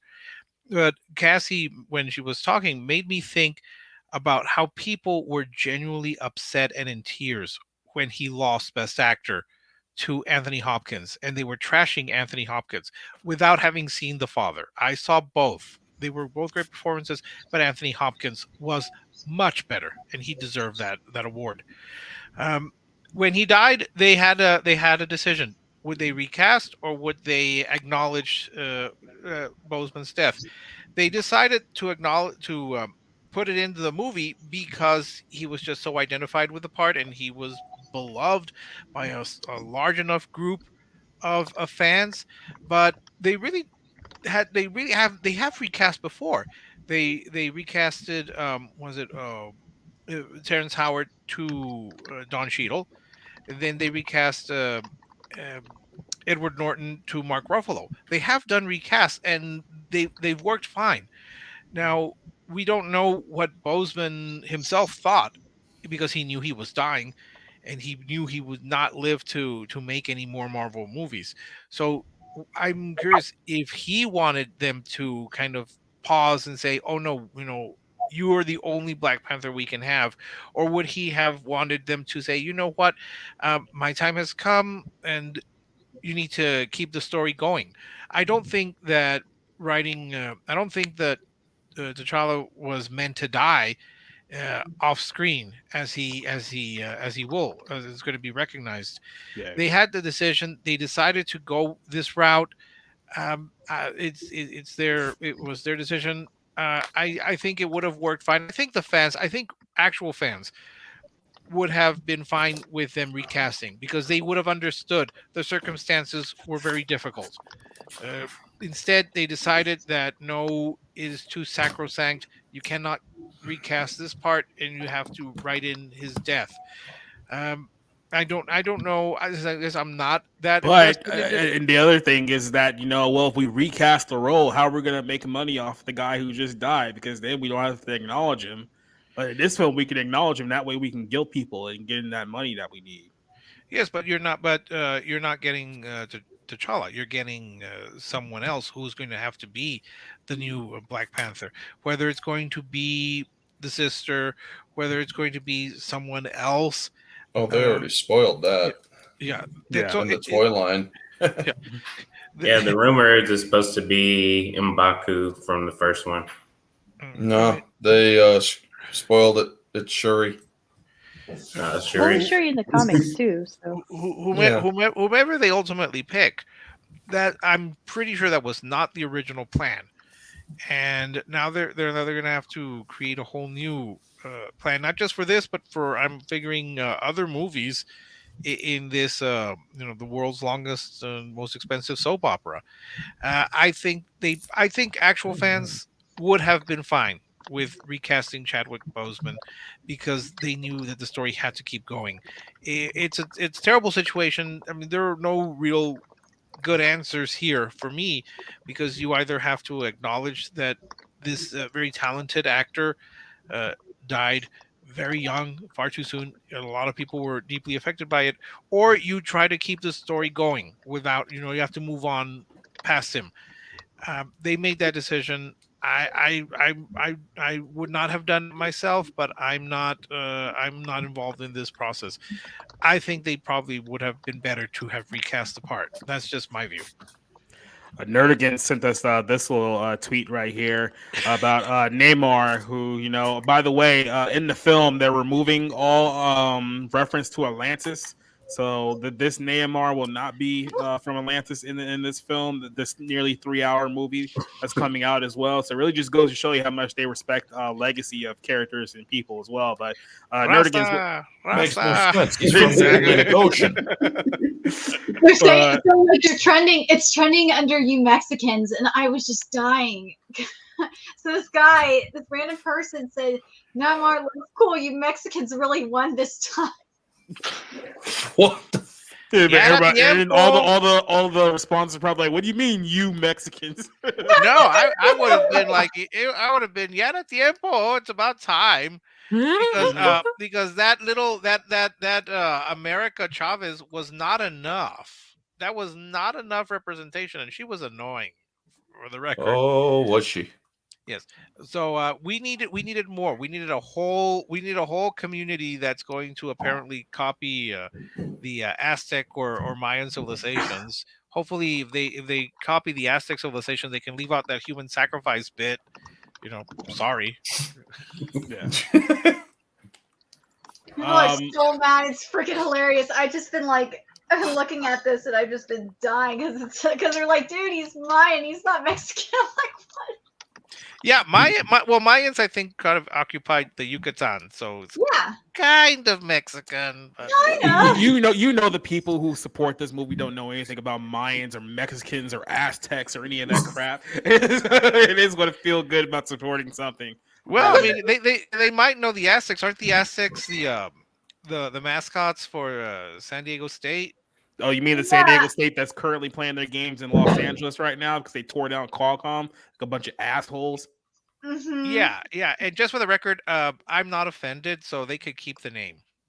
But this is what's really funny is someone said this. So people who come to see this guy's insensitive tweet during Hispanic Heritage Month just want to say this person said this. Just want to say I'm a Hispanic blacksmith trying to start my own business. If you want a sword, axe, knife, or anything hand forged, DM me.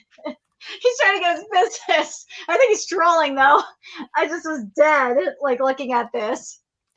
Well, let me wrap this up with Johnson here because I know Johnson's been trying to kill Flash for quite some time now. She's still very much on the Flash must die bandwagon. So what is your thoughts of the MCU propping up a dead actor? I mean, it's kind of like par for the course. So I don't know. I think Disney's too big to fail in many regards. They have so many properties and they own so much of entertainment streams that even if you tried to escape them, you wouldn't get very far, so I don't think that this was a big risk for them. I think it was a little tasteless. Yeah, I'll agree with Kathy and Rick. And but I also can kind of understand why they would do it. I mean, like, um, the thing about like I guess like the whole representation sort of renaissance is that you're just a body and and you need your heroes to look like your body because character and personality have been substituted for gender preferences, pronouns, and sexual orientation. Yeah. So I mean, like, if you're just a body and it's just a Twitter account, yeah, we can do that. And I don't know. I think on some level too, it's for storytelling wise. I know Shuri was Black Panther for a while in the comics when I guess like T'Challa like went into a coma or something. I know they eventually brought him Yeah. back, so I don't know Yeah, what they'll I don't remember probably if do that with was like that. a recent decision or not, but it wouldn't surprise me if it was. Yeah, and a lot of people when the movie came out too, they liked Shuri a lot. I remember there was a lot of support for her, even though And then she's they kind found of out she annoying. wasn't vaccinated, and they all turned on her. Yep. Yeah, well, Oh, they there's found not a out she lot of had her own thinking. opinion.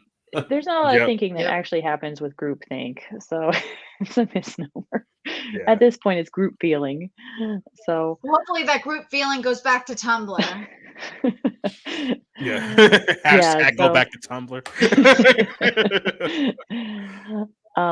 so I'm not surprised. I think it's tasteless. I'm not. I mean, like, it could work story wise, I guess. Like I said, they did this in the comics, so the 2.5 hour long run does make me think it is going to be some kind of almost like virtual funeral service. hmm So Or a hostage they'll want you to situation. come, and if you don't come, you will hate dead people now. So, um, and I know they'll probably push a lot of that for the marketing. So like I said, I don't know what they'll do story wise either. So which is where that's where it's like, I mean, I'm pretty sure like I mean, like, it's a matter of getting Shuri into the suit and fighting the bad guys, but there's also like, who are the bad guys? Maybe Namor is another um misunderstood villain type of thing. I don't know. I don't know what they're gonna do with it. So but yeah, propping up dead people for profit. It's really not. I mean, like I said, they don't Yeah. even respect the legacy of the guy who founded the company. So you expect me to believe that they respect the legacy of this actor who died after making 2 movies for him?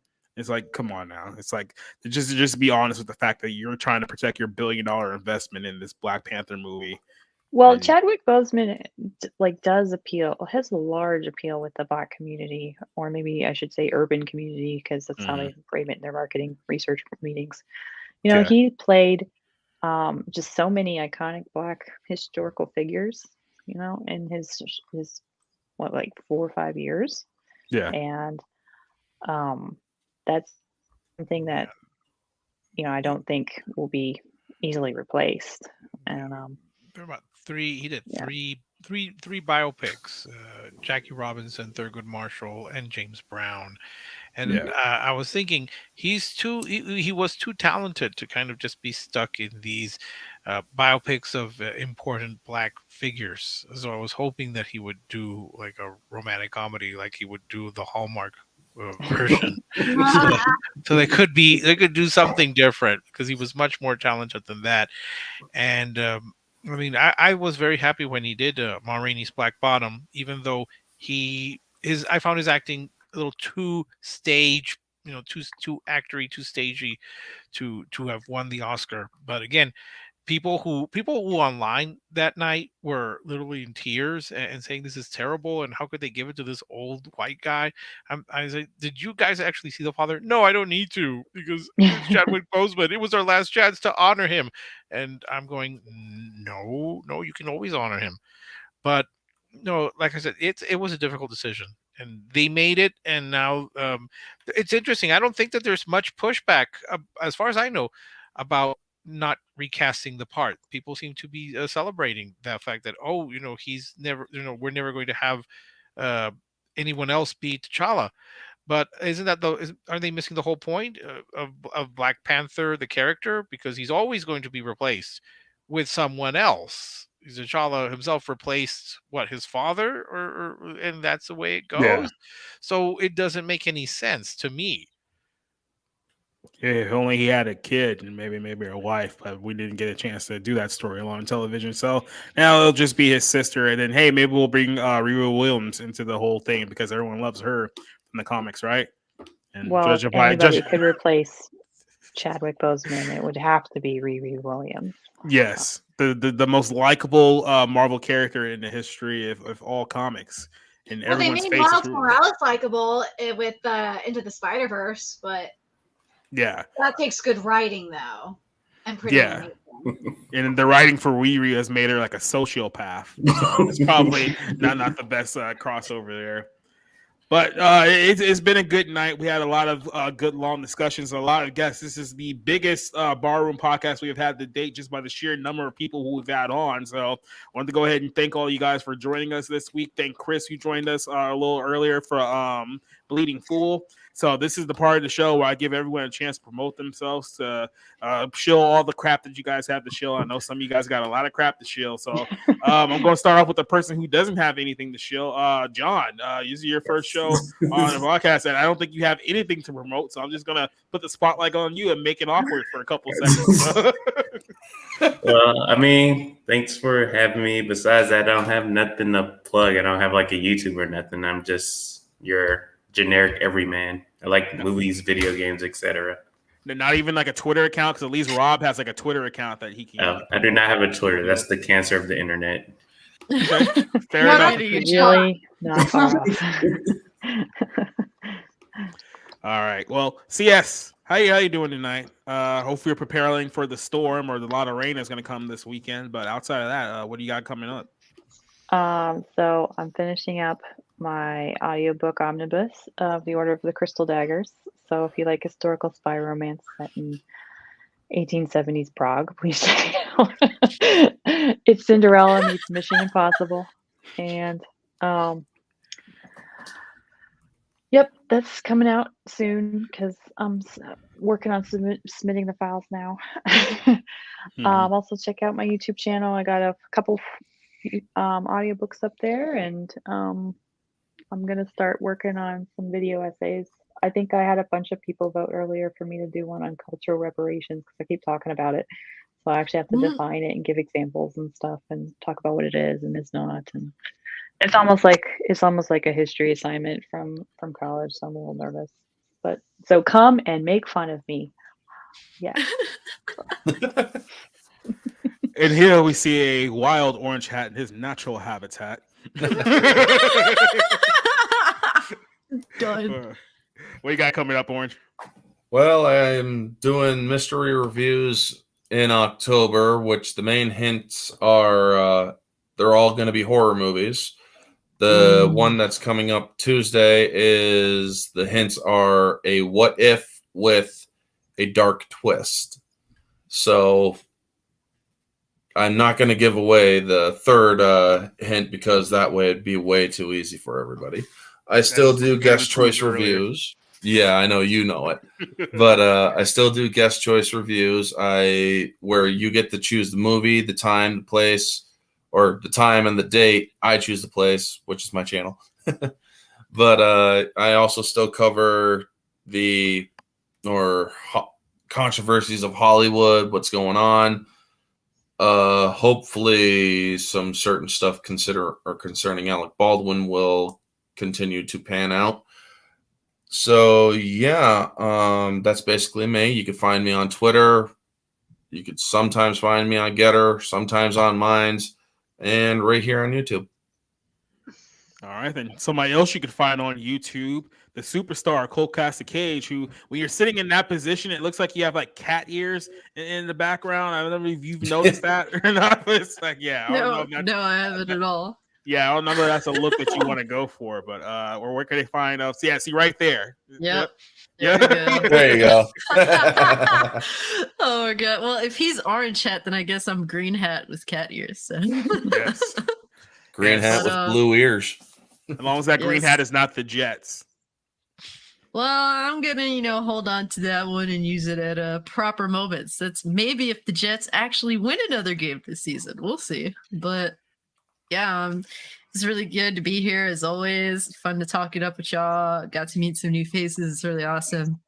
If you want to find me, Cult Classic Cage on Twitter, YouTube, and Twitch. And I play video games on Twitch.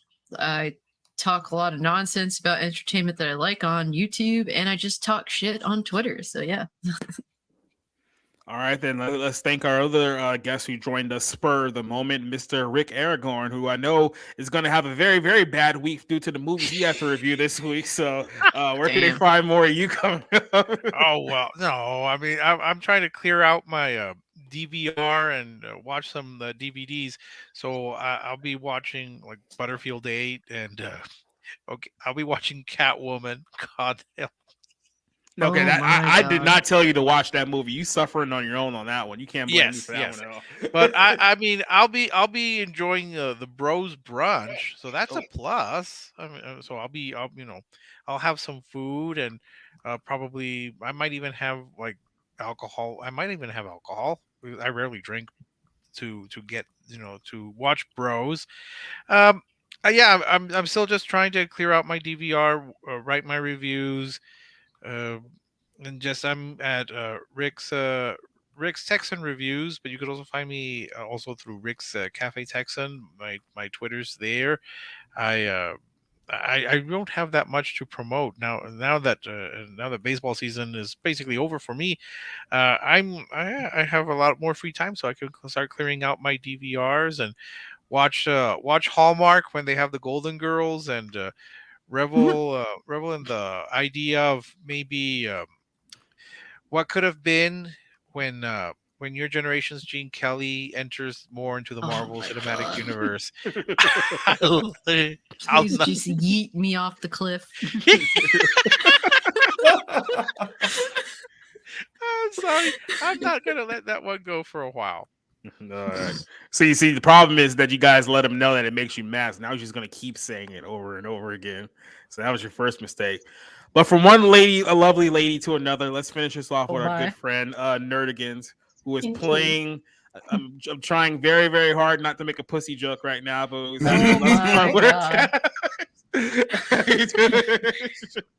So we finished up 2 big articles covering the major conventions that happened this weekend, which were Netflix Japan's Tadam and Aniplex's online festival. We got we're going to be doing something for a couple of standouts from them, standalone articles from them. One being for 7 Deadly Sins, because apparently no one else seems to notice the connections between what's happening in Four Nights of the Apocalypse and the trailer for / the timing of the 7 Deadly Sins trailer that came out. Yeah, I am a huge nerd when it comes to that stuff. And I'm going to be covering doing a standalone article for Nier, because the creator of Nier is writing the script for the anime, and it's going to be a standalone story, which is going to be very interesting. And I, of course, am doing my manga and anime content on Nerdigans Inc. I already did did a video on 7 Deadly Sins for the anime and for the chapter that came out today, which was just everything. Oh my god, it was so good. And I covered Chainsaw Man, which came out today. I got even more.